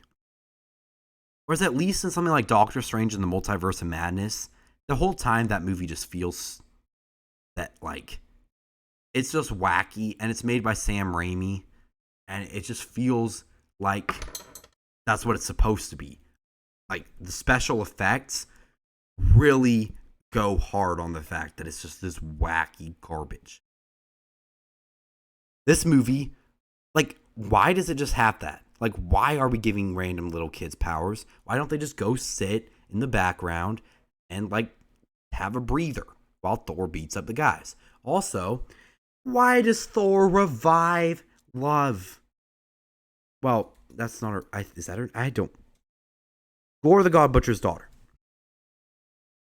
As a god, Thor should know at least a little bit about the afterlife, right? If you know anything about, if you believe in an afterlife at all, or know anything about an afterlife, why would you, the whole time, all he wants is his daughter back with him? Reviving his daughter takes her away from him. I know you don't want to exactly give the villain what he wants or anything, but if you wanted to reconcile with him and be like, hey, I'm proving to you that gods can be good, why would you take away his daughter from him? It's just so stupid to me. Thor is an idiot. And that just does not seem like something Thor would do. Also, he could have brought his mom back. He could have brought... This feels kind of like Wonder Woman 84, kind of. It's like, why would they do that, though? Like, that is so out of character.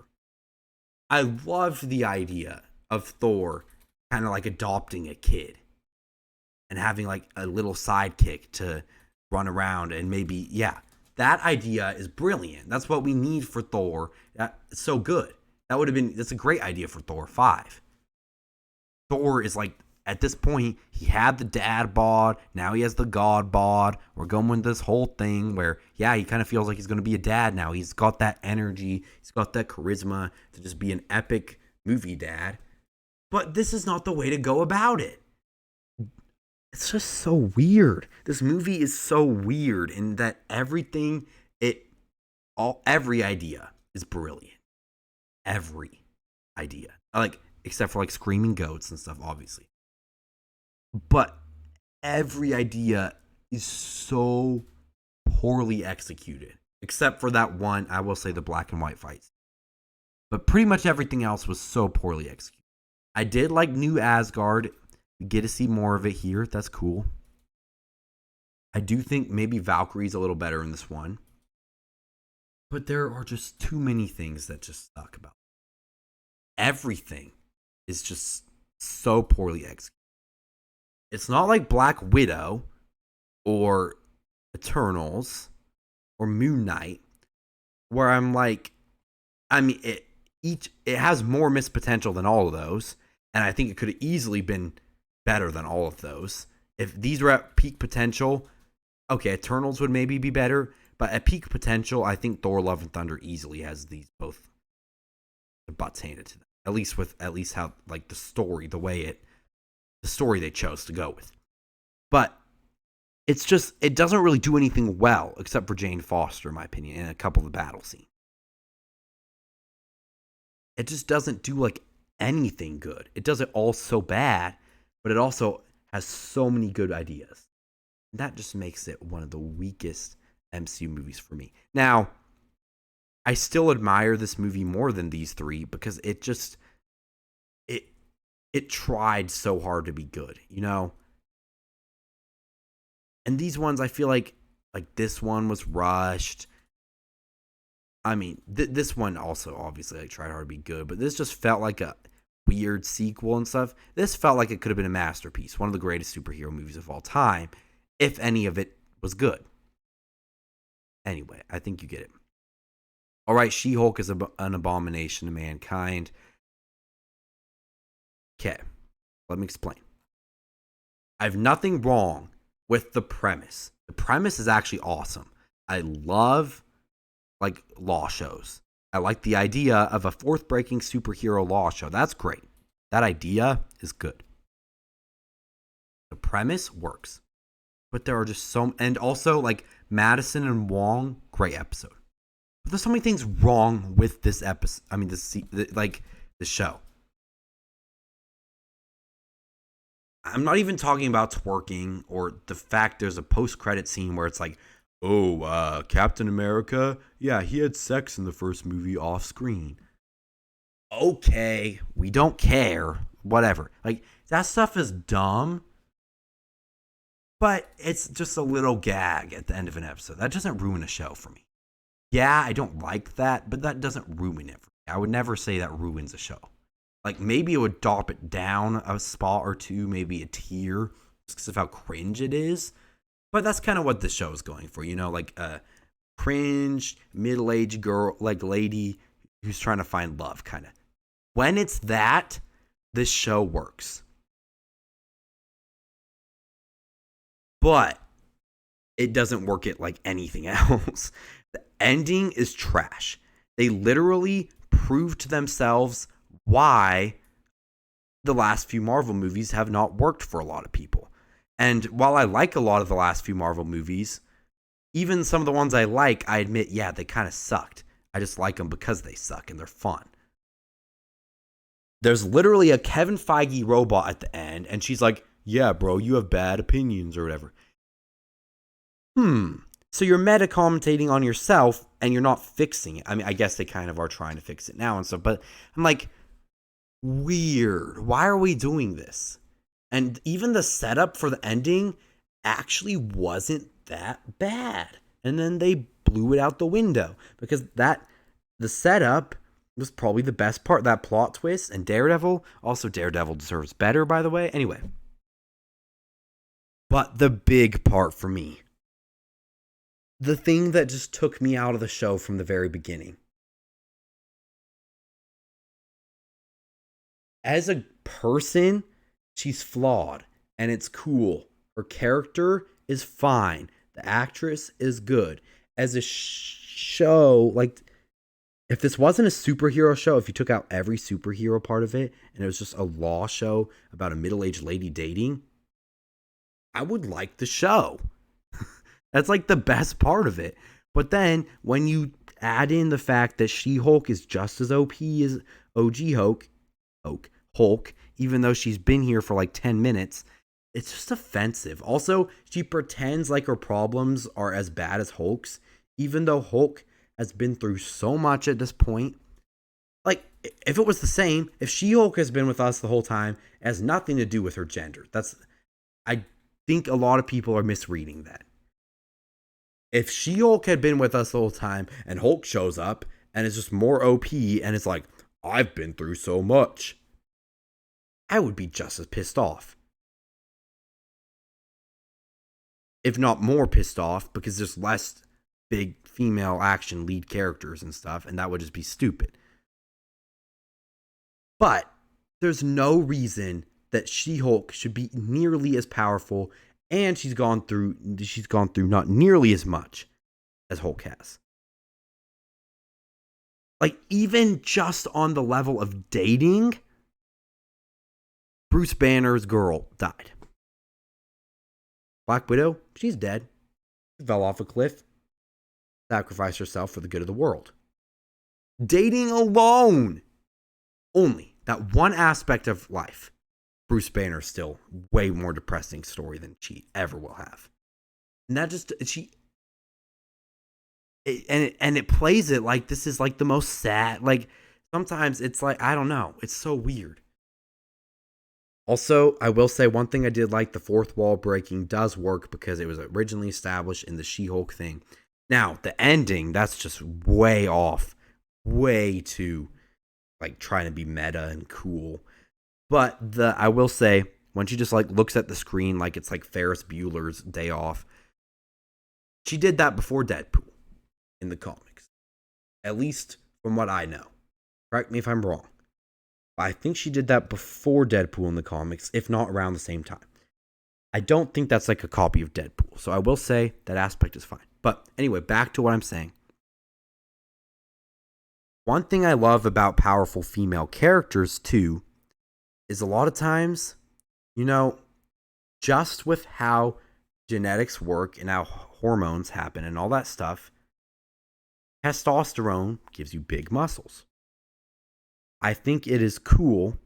Now, to be fair, I do think She-Hulk would have looked a lot cooler if she had more muscles. Like, girls don't want to see this girl who's trying to look pretty.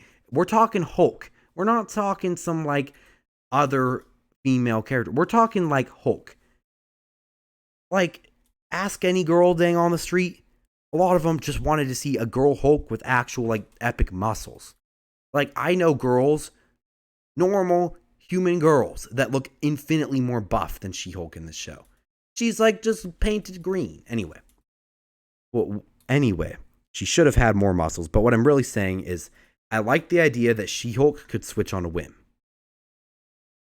I like the ideas that, like, yeah, she has a more feminine side. She is more focused on emotions. So if maybe she's weaker than Hulk, but she can control it better.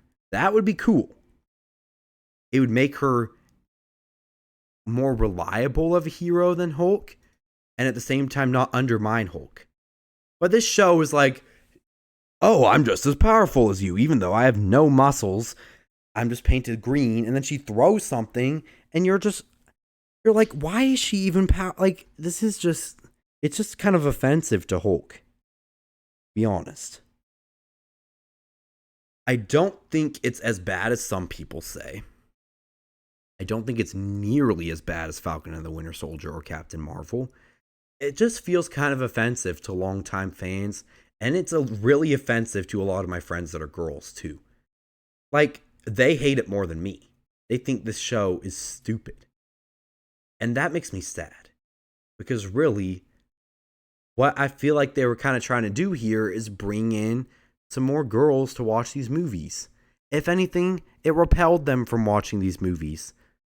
That just makes me sad. Like, She-Hulk, at high school, She-Hulk was just the laughing stock. Like, all the girls in my lunch group were just laughing at how bad it is. And it's not even like, I mean, it's not like super bad that it's funny. It's just like bad cringe. It's not like cheesy funny, like cheesy cringe. It's not like Better Off Dead or like some parody movies like Scary Movie or like Starving Games. It's like literally just bad at what it does. All right.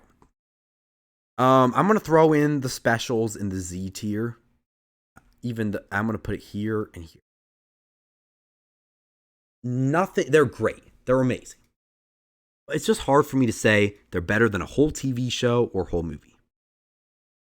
I will say I probably do like Werewolf by Night better than I am.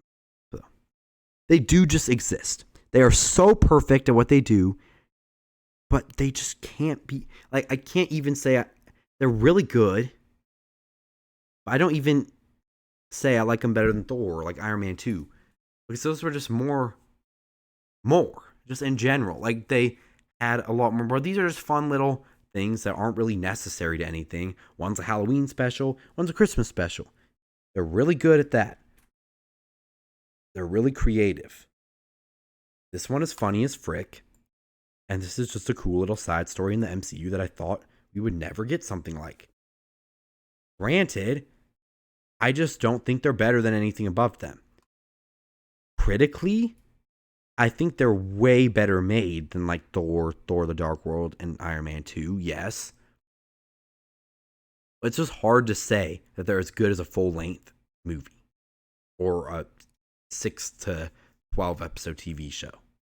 So, I'm going to put them here. I love all of them. Well,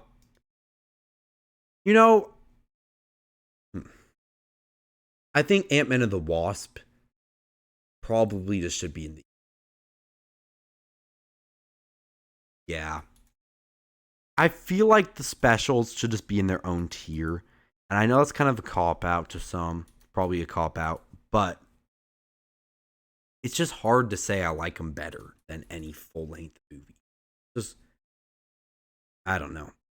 I mean, they are way better than this crap. Way better. Like, I'm still saying, yeah, it's just okay. Now we move into Wakanda Forever, perhaps the most crazy movie I've ever watched because they pulled off a sequel after the actor for the main character died, Chadwick Boseman, and they went with it. They didn't recast him. They went with the idea that he canonically died, which was the boldest move ever. Like, I'm freaking was stunned that they went with that. I was like, oh dang, this is either going to be amazing or trash. And I was hoping that it would be amazing. And you know what? This movie is absolutely fire. Way better than the first one in every way of the word to me. I'm sorry. I know some people like the first one better, but I would rather, I don't know. I'd literally rather kiss a man and become gay for a day than admit that, okay, that might be going a bit far, but than ever say that the original is better than this one. To me, this is just everything I liked about the first one, but so much better. Wakanda is better here. Shuri and Nakia, to me, have always been way more compelling than T'Challa. Just even, I think I'd rather watch 3 minutes of screen time with either of those characters than a whole movie with T'Challa. He just bores the heck out of me. I mean, again, Chadwick Boseman, great actor, great job at what he was given, but I think he's just the most boring character ever. Like, honestly, like, I think he's probably the most boring protagonist in this whole series. Like, not as bad as Captain Marvel in the original Captain Marvel, but everyone else, just, I'm sorry, but he can't even compare Black Panther in the original. But Shuri and Nakia, while I definitely would have preferred Nakia being the Black Panther, and Shuri still being like the girl in the chair type vibe. Although that wouldn't make sense with like how Wakanda's still kind of like royalty or whatever. But Shuri doesn't play by those rules anyway. So I mean, yeah, I would have really personally thoroughly enjoyed if Nakia was. But this movie is an amazing tribute movie. Super emotional. It does an amazing job of showing this amazing movie. It's so good because it shows every moment you feel Chadwick Boseman's presence gone. You feel that just the darkness that Wakanda is in because Black Panther's gone. You could see, I think this is the first time I actually liked Black Panther as a character when he was dead, because it showed how much he meant to all these people and how he was this great leader to all of them. Okay, I will admit I do like some of his scenes in the first movie, like, but most of them are him reacting to other characters, like, honest. But I did really like him in Civil War. But anyway, what I mean to say here is I think he was better as a character when he was dead. Now, obviously, I am so, like, it's just sad. Anytime anyone dies in real life, obviously it's so sad. Like, I'm really sad that Chadwick Boseman didn't get an opportunity to be in the sequel because he deserved it. Absolutely. But the fact Marvel was able to make this good of a movie without their main character, this is honestly, know what? I think I'm ranking this too low. I am going to actually switch these two. No, I'll still have Endgame above. But I honestly think that this is a better movie. I'm moving the Winter Soldier. Wakanda Forever is just got to be the film like one of the films that I respect the most of anything that's ever been made, because they took the bold route. they went for the shot for the stars and went even higher than I ever would have expected. Namor also an amazing villain. I don't know why a lot of people think he sucks. I thought he was fantastic. I love the the acting here is just peak. The mom, oh my gosh, that scene where she dies is so emotional. This whole movie is just emotional. And T'Challa, when T'Challa's kid shows up, and you realize it was one of the kids from earlier in the movie and all that stuff or whatever. Oh, that part just I was in tears. Like this movie was so emotional for me. And yeah. I don't think it's quite as good as the ones above it. But in terms of which movie I respect the most of any of these films, it's Wakanda Forever, far and away. For their boldness to do something so cool like this. And people are like, oh, the MCU's getting generic with the MCU committees. Sure. Doctor Strange, The Multiverse of Madness lost a lot of Sam Raimi's vision. Eternals just needed to be longer. I don't really think that one had the committee problem. I thought it was very much a Chloe Zhao film. Black Widow felt kind of committee driven. A couple of these other ones did, like Quantumania, Secret Invasion, the Marvels. But this, absolutely not.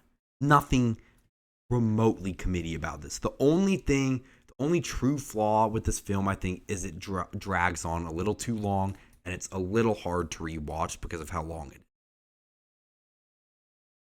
But I like that it's long. I just don't have the patience to rewatch it that much. But I also don't think it's the only things that I would cut some of the white dude stuff. I know. I mean, I'm I'm obviously, sure you can tell, I'm a white guy, but that white dude does not need to be in this movie. Like, what does he add except being a token white person? Like, let's be honest, literally nothing. He did not need to be in the movie. But other than that, he wasted runtime when they could have used it on something better or just cut it down. But anyway, other than that, this movie is so amazing. It's crazy how good this. You know what?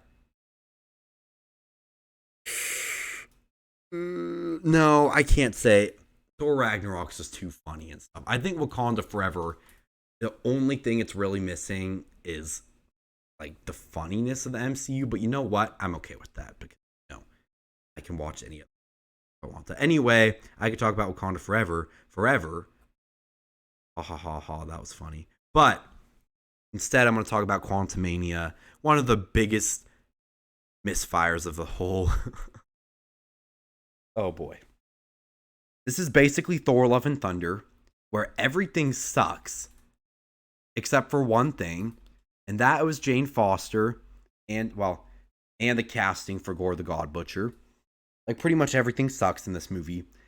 But even if there's I feel like this is like the best they could have done with this awful script. I feel like the plan for Thor Love and Thunder was great. The execution was bad. I feel like Quantumania was just ill-conceived from the beginning. The execution is pretty much as good as it could have been, but it just sucked that bad. It's just like, in the words of John Adams, a crapulous mass. Like, I'm just trying to see where this came from. Like, how is this so bad? Like, they ruined Cassie. She's now this, like, a-hole bee who just needs to go back to preschool.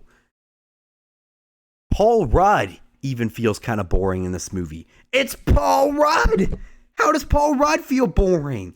How have we false? There's no Luis either. Maybe that's the problem. Maybe we just need a Luis. But when Paul Rudd feels like he's kind of done with this movie, you know something's wrong. When Paul Rudd can't even be captivating, it's obvious that he was like looking at the script and almost facepalming the heck out of it, because Jeez. Also, our big bad villain that was introduced in Loki and very well done in Loki, both seasons, gets defeated by ants. Yeah, the thing you step on. Ants! It's fine when, like, some other things, but this is supposed to be the big bad next Thanos, and he's killed by ants. ANTS. Not even like ants. Like Aunt May beating it up. Yeah, even Aunt May beating him up would make more sense. No, this is literal insects are beating this dude. Like, on top of that, the MODOK plot twist with Yellow Jacket being alive still added nothing. Also, that CGI was crap. Like, what is this? It felt like a bad Star Wars prequel with a Fortnite Quantumania, like, Ant-Man skin on it. It feels like this, like, bad Star Wars. It just feels like if it wasn't part of the MCU, it would probably have even gotten worse scores. It just feels like a generic sci-fi movie. The one thing that is good about this movie, I said there was one thing, other than the fact that the acting on Jonathan Majors' acting was pretty good. Yeah. Other than that, but that's kind of a given. I mean, I think Paul Rudd and stuff are still trying with the script they had, so fine. But anyway, the one good thing is I love the look and aesthetic of the quantum world. It's so much better than in the other two. Like, I know it's a lot, pretty much just CGI'd and stuff. Yeah, whatever. But it looks sick. I love the aesthetic of this movie. One of the coolest looking, most cool presented. I loved the sci-fi look of the quantum world. But even that is something that most people don't agree with. A lot of people say it looks stupid. So, yeah, it's pretty irredeemable to me. It's just not. It just was. And even the setup for why, like, the setup in this just felt so awful. It didn't make any sense. Just watch any other video. Other people can explain it better, probably. But it's like, these people, it just feels like Cassie and the Wasp's mom and stuff lost, like, the brains have been ripped out of their head. They're being so stupid. Like, what the frick are you doing? Like, at least in this movie, they, like, messed up a spell or something. Like, even though Doctor Strange was being kind of stupid, at least he, like, I don't know, the setup. Or even someone saying Far From Home has a bad setup. Yeah, sure. But nothing is nearly as bad of a setup as Quantumania. Yeah, this was just a misfire in pretty much every way. I love the sci-fi flair to it, but geez, was this movie bad. Okay.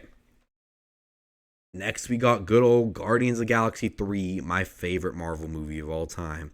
It's just absolute gas.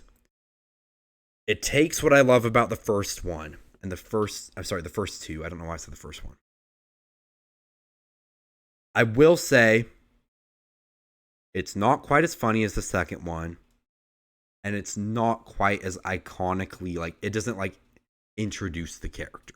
So, yeah, if you want to watch the introduction, like a great origin story, watch 1. If you want to watch something that's just straight up funny, watch 2. But if you want to watch, like, the goated one of the 3, you watch 3, in my opinion. It's amazing. It's hilarious. It's the first time we get a genuinely good, absolute top tier banger villain for Guardians of the Galaxy. Even the worst part of the movie is Adam Warlock, and he's still pretty dang good. Like, I mean, he's definitely underbaked for Adam Warlock, but he's still not that bad. If you read the comics, yeah, you're probably gonna be sucks. But if you're just coming in and watching the movie, you're like, he's pretty cool. And other than Adam Warlock being done a little dirty, I think everything about this was made. Like, best planets of the series, best character roster. We get Cosmo in this one. We get what's his face, the Finn. Like, it's just so good. Nebula being the good sister and Gamora being the bad one, it's just funny. Um, I love, yeah. I mean, I know Gamora.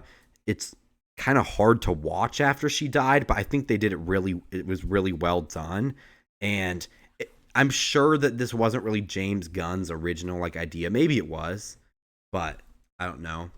Not sure. But and Rocket's story is so heart wrenching. It's just so sad. Also, Drax finally gets his moment where he dances. I don't think people realize how goated that moment is, but he dances and he's happy again and he gets to be a dad again. And he realizes, you know what? I'm not supposed to be a fighter. I'm supposed to be a dad. And there's just, oh goodness, this movie's easily my favorite Guardians of the Galaxy movie. And, you know, before, I just feel like it's so superior to the first two that it has to be so much higher, in my opinion. I just think it meshes what I loved about those two and then elevates it to like 11 and a half, like probably like 27. Like it's, I don't think, I think that 1 and 2, watch those back to back. I still don't think that's as good as 3. Watch 1, 2, and the holiday special. I still think 3 is better than all of those right back to back. I think 3 is better than both those movies put together. It's that good, in my opinion. People don't agree with me. That's okay. But I think Guardians of the Galaxy 3 is the best Marvel film ever. And it makes me really say, is Marvel really losing steam? Or are they really just some projects are missing?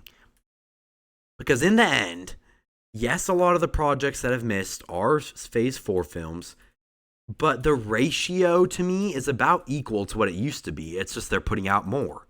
So let's say, I don't know, they put out 10 movies. Let's see. How many movies in...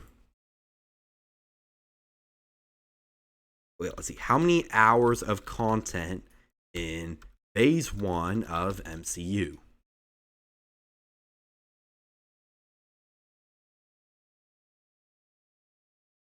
Okay, I don't want to waste time. But the idea of what I'm saying is Phase 1, each individual phase, like those phases have so much less content. And yes, there are some misses. Yes, there are some things that could have been better. But I still think in general the MCU's still going really hard with its movies. Now, is its interconnectivity making any sense? Are we building toward a bigger goal? That is what is lacking. The vision is kind of lacking. But in terms of individual projects, I still think Phase 4 is just as good as it's ever been. Like, I still don't really get the... I mean, yes, there are more misses, but that's also because there's just more content. And yes, should they take more time on things? Yeah. But I don't think any of these movies or shows were ill-conceived. I think they all should have been a thing. It's just they needed more time in the editing and all that stuff. Anyway, let's move to Secret Invasion. While I was watching this movie, I thought it was fire. And then I watched it later. And I was like, what the frick is this? Okay, I'm going to move this up to the D tier. Put this in the... I just thought about it afterward. And it's not awful, but it's just the most like forgettable thing in the MCU. I do like Nick Fury. I like Talos. That's cool. But oh, it's so mid. Emilia Clarke's character also did not need to become the most OP Marvel. He literally is like 30 times, like 100 times more powerful than like anybody else. And that plot hole is just so bad. But otherwise, there's some good action, some good grounded action, some cool stuff, and I think this did a good job of an all right, fine enough job of introducing the Secret Invasion plot arc to. Now, if this is the end of Secret Invasion, this is the only thing we get from Secret Invasion, I would probably put it at the very bottom of this list. Because it would just disappoint me so much if this is all we got. I'm crossing my fingers, though, It's not the end. So I'm going to put it at the bottom of E tier. Because genuinely, I don't think it sucks. It just isn't special. Nothing magical about it. Nothing really cool. I mean, the villain is decent. It's just the really generic feeling, which it shouldn't be for what it is. I mean, and it is coming, it's literally kind of like a sequel to Captain Marvel. So maybe, I don't know. Secret Invasion itself is such a cool story arc in the comics, though. So I really hope they don't fail it and have this be the only thing. And yeah, honestly, the best part of this movie was the romance. Sorry, this show was the romance between Nick Fury and that lady. Also, that unhinged lady. Let's see. Unhinged lady from Secret Invasion. Yes, this lady. She was cool. But yeah, there was a lot of things wrong with this movie. And unfortunately, I always say movie, TV show. It should have been a movie, but TV show. Well, it should have been a series of movies, to be honest. It should have been like a trilogy. But anyway, or longer. Secret Invasion is a huge storyline in the comics. You can't cover it in one TV show. So, I'll have to see. I feel like it's a setup, but it also might just not be a setup because people hated it. So maybe this is all we get of Secret Invasion, and then I'll go cry in my room because that's depressing. All right, The Marvels is actually kind of unironically not bad. It requires a lot of homework. I think it's kind of weird. We're taking the character of my least favorite Marvel movie, a side character from WandaVision, and my favorite, so I think this is fine, but like my new favorite Marvel superhero. And we're putting them into one movie, and it's a mess, but it's a freaking fun mess, and I feel like it's kind of underrated, kind of overhated, honestly.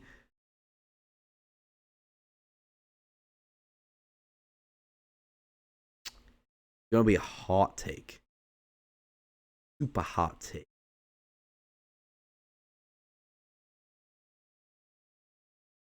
Throwing it in the B tier. I get it. The body swapping plot is goofy as frick. The motivations of the villain make no sense. Well, the motivation is cool, but it's just, that's not how science works. You can't steal atmosphere from one planet and steal the sun from a different. It's a cool idea, I will admit. I actually really think that's an epic idea for something, and it works just because this film is so goofy. On any scientific level, it does not work. It's the goofiest thing I've ever heard. But you know, I can suspend my disbelief because it's just already a goofy movie. And that's the thing. The movie doesn't take itself too seriously, and that's why it's good.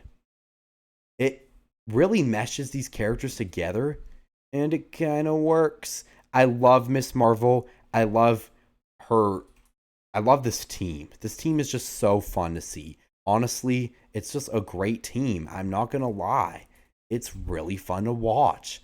And I'm not saying this is like a genuinely masterful film, but like something like Black Panther took itself so seriously and I found it kind of mid, whereas this is just fun. And I know it's not like genuinely like, I don't know, more like cinema than Black Panther or something, but it's just more fun. Like, I love Iman Vellani. I think that in the end, Monica grew on me way more. I think she's way better than she was in WandaVision. And I actually, like, I'm not even joking. I like Captain Marvel a lot now. I just said it. I like Captain Marvel. Whoa. Thank you for finally giving Brie Larson a chance with this movie. Anyway, it is a very I feel like not enough people went and saw this movie. Like, genuinely, it's a good Marvel movie. I'm not joking. I mean, it's goofy as heck. It's just a fun movie. I think the villain, while the motivation makes no sense, is actually a pretty cool villain. And genuinely, like, still, like, literally 500 times better than Ronan or Malekith.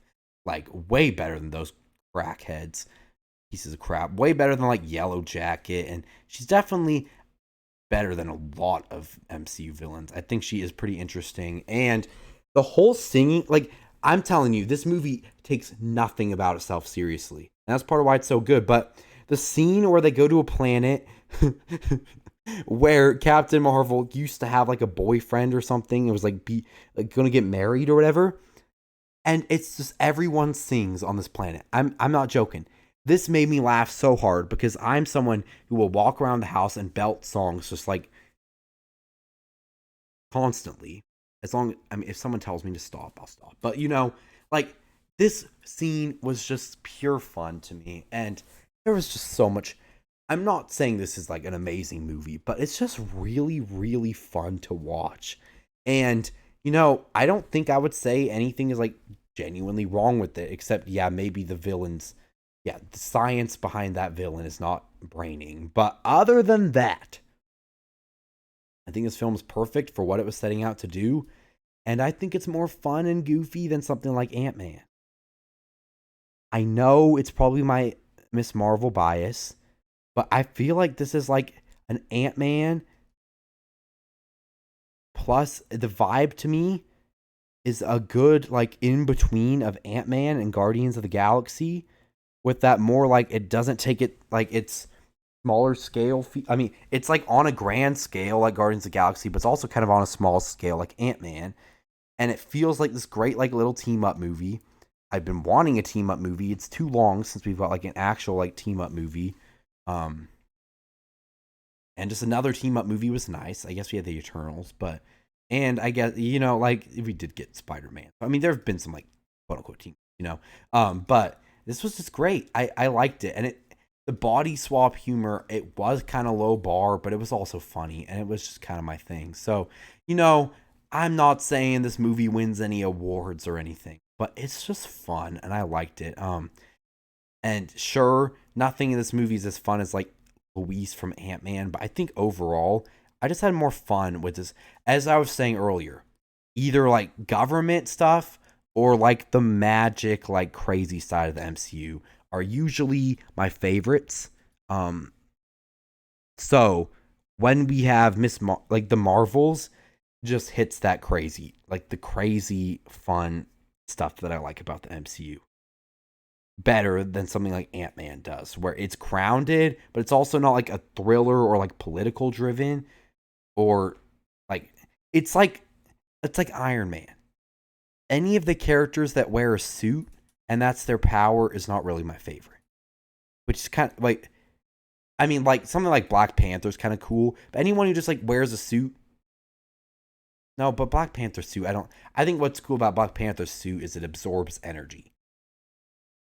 I either like the crazy like god superheroes or the ones that are just a dude with a bow, a dude with a gun, a dude like just someone who wants to make a difference, like Hawkeye or Black Widow or something like that. For me, it's a tale of two ends. Or like Captain America, he's kind of just like punching people and has a shield. Sure, he's a super soldier, but in the end, he's still mostly just like a normal dude. But anyway, what I'm saying here, the Marvels just hits home for me more than Ant-Man does, and I think Black Panther like takes itself too seriously. I think WandaVision just had too many issues. Black Widow had too many issues. Moon Knight had too many issues. These all had too many issues and stuff. And in terms of Eternals, I think Spider-Man, there's just so many other Spider-Man movies I'd rather watch. And Eternals, it just feels like it's missing like 4 hours of storytelling. Whereas the Marvels is perfectly good at being what it wants to be. Just a little goofy film where we get like this girl boss team up. And yeah, I really like it. I'm excited to see what we get from the future, if we get a future with these characters. I know we'll get something, but we probably won't get a The Marvels 2 because this didn't do so well, which is sad, but I really liked it. All right, Echo. I like I was saying, I like the more grounded stuff. Like people who kind of just go around with their gun, doing that stuff. And Echo is definitely like that street level type of thing. It's like a great way of kind of like introducing us like the Daredevil side of things. It's a great, very good. I've heard, especially for like anyone who is actually like deaf. I've heard this is like just a magical experience for them. At least as I've heard online with like the sign language and stuff. So I really do.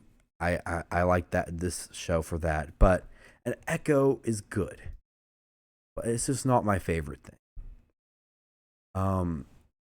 I'm gonna throw it at the bottom of D, I think. I'll throw it above Thor: The Dark World, but not above Thor: Love. I think it's got a cool vibe to it, but I think it's too short. It feels kind of like a prologue to something that we're going to get down the line. And it just, one of the big reasons I love Marvel TV is because the hype it builds, the camaraderie. Like, everyone's like, oh, what about next week's episode? That's something that's super special about TV shows. Whereas movies, you don't get that because you just talk about the movie. But TV, you get it. And then here, they just drop it all at the same time. Just fine, which, I mean, makes it more binge worthy, right? At that point, I'm like, why didn't you just make a movie? I mean, also, I feel like they wouldn't have wanted to spend a budget on a movie based off spin-off of a TV show. So yeah, I get that. But it just didn't work too much for me. It just feels like a weird middle line between Hawkeye and Daredevil without being nearly as good as either. And it just, for me, if you loved it, I know a lot of people do enjoy it a lot. I'm glad you did. I'm also more of a not too big into like rated R type mature action. So that's not my favorite thing. I do like it more in the way that, Multiverse of Madness did it with like borderline like that type of thing, like pushing the PG-13, but I'm not really like I don't think that it's just not my type of thing. Echo, I feel like it's done well, but really it's just not my type of thing. So yeah, thank you all for watching this video. Let me know what you think about my tier list. I know I've got some really controversial takes here. I know some people are going to hate me for where I put Black Panther, especially compared to its sequel. I know some people are going to really dislike that Guardians of the Galaxy 3 I liked so much. Multiverse of Madness, I know, I admit that movie sucks, but I like it. Let's see, what other ones? I'm pretty sure most of this stuff. Shang-Chi's probably really a little too high for some people. Hulk being above Iron Man might piss some people off, but that's just my opinion. Far From Home being above Homecoming annoys some people. But you know what? Let me know what you think down below. So, I want to know if you think my opinions are A, or if you think they're just good, or like if you actually agree with me. That would be crazy. But yeah, thank you so much for watching this video, and have a fantastic day. Peace out, Marvel fans.